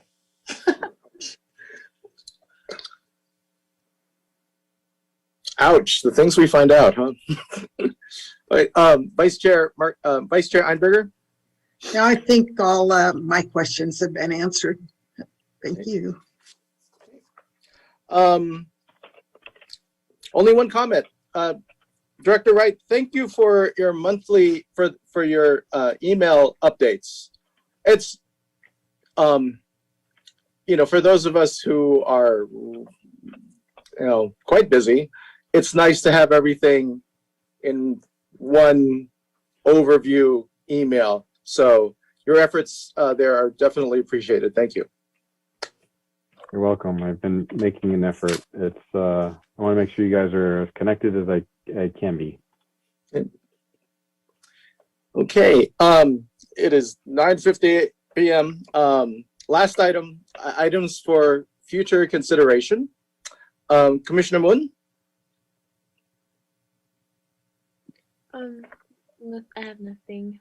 Okay, thank you. Commissioner Griggs? Yeah, just an item for future consideration that I did mention to Creighton is as far as like accessibility of information and communication out to the community. I think it would be fantastic if Parks and Rec could have their own Facebook page separate from the City of American Canyon page.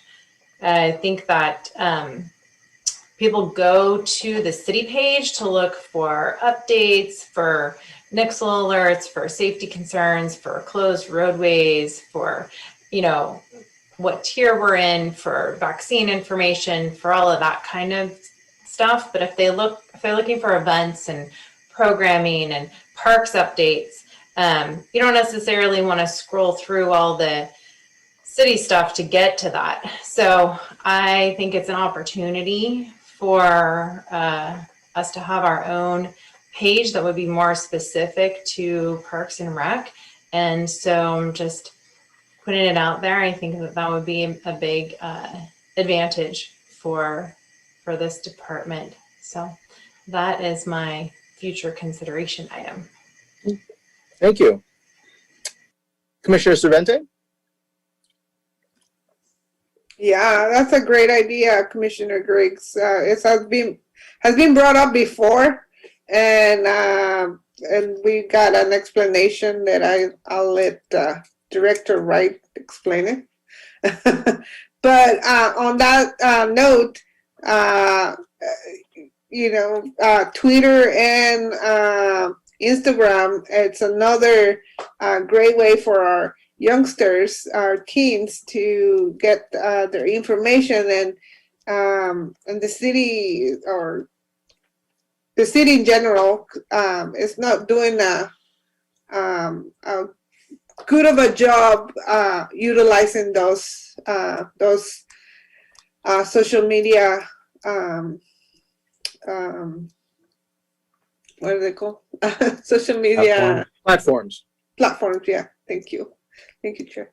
And so I think that you're really missing a huge opportunity to engage our young, and I have to agree with Commissioner Griggs on what she said as well. So it will be good. Okay. Commissioner Thank you. Commissioner Margolotti? I guess probably an update from the senior subcommittee and any other committees, like continue to do that since we will be meeting this month. So that would be good to have on there. Thank you. Vice Chair Einberger? Well, nothing to add. Okay. The items I wish to add for future consideration is a mental health related event in partnership with Mentis, and that I believe we'd have there's 6 commissioners who would enjoy assisting with that. Next item for future consideration, pickleball program. I was excited about pickleball, then COVID happened. I don't want it to kind of get lost in the shuffle. I understand that our Napa pickleball ambassador actually moved out of Napa recently. So, I hope we still, well, anyway, let's have that for an item for future consideration. Okay, that's it for me. Can we have a motion to adjourn?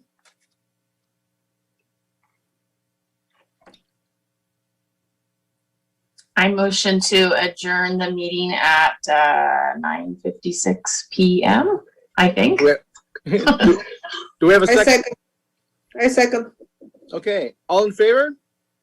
Aye. Aye. All opposed? Motion carries. Okay, yep, we are out here at the semi-respectable time of 9:56. Thank you, everybody. Thank you. Bye-bye.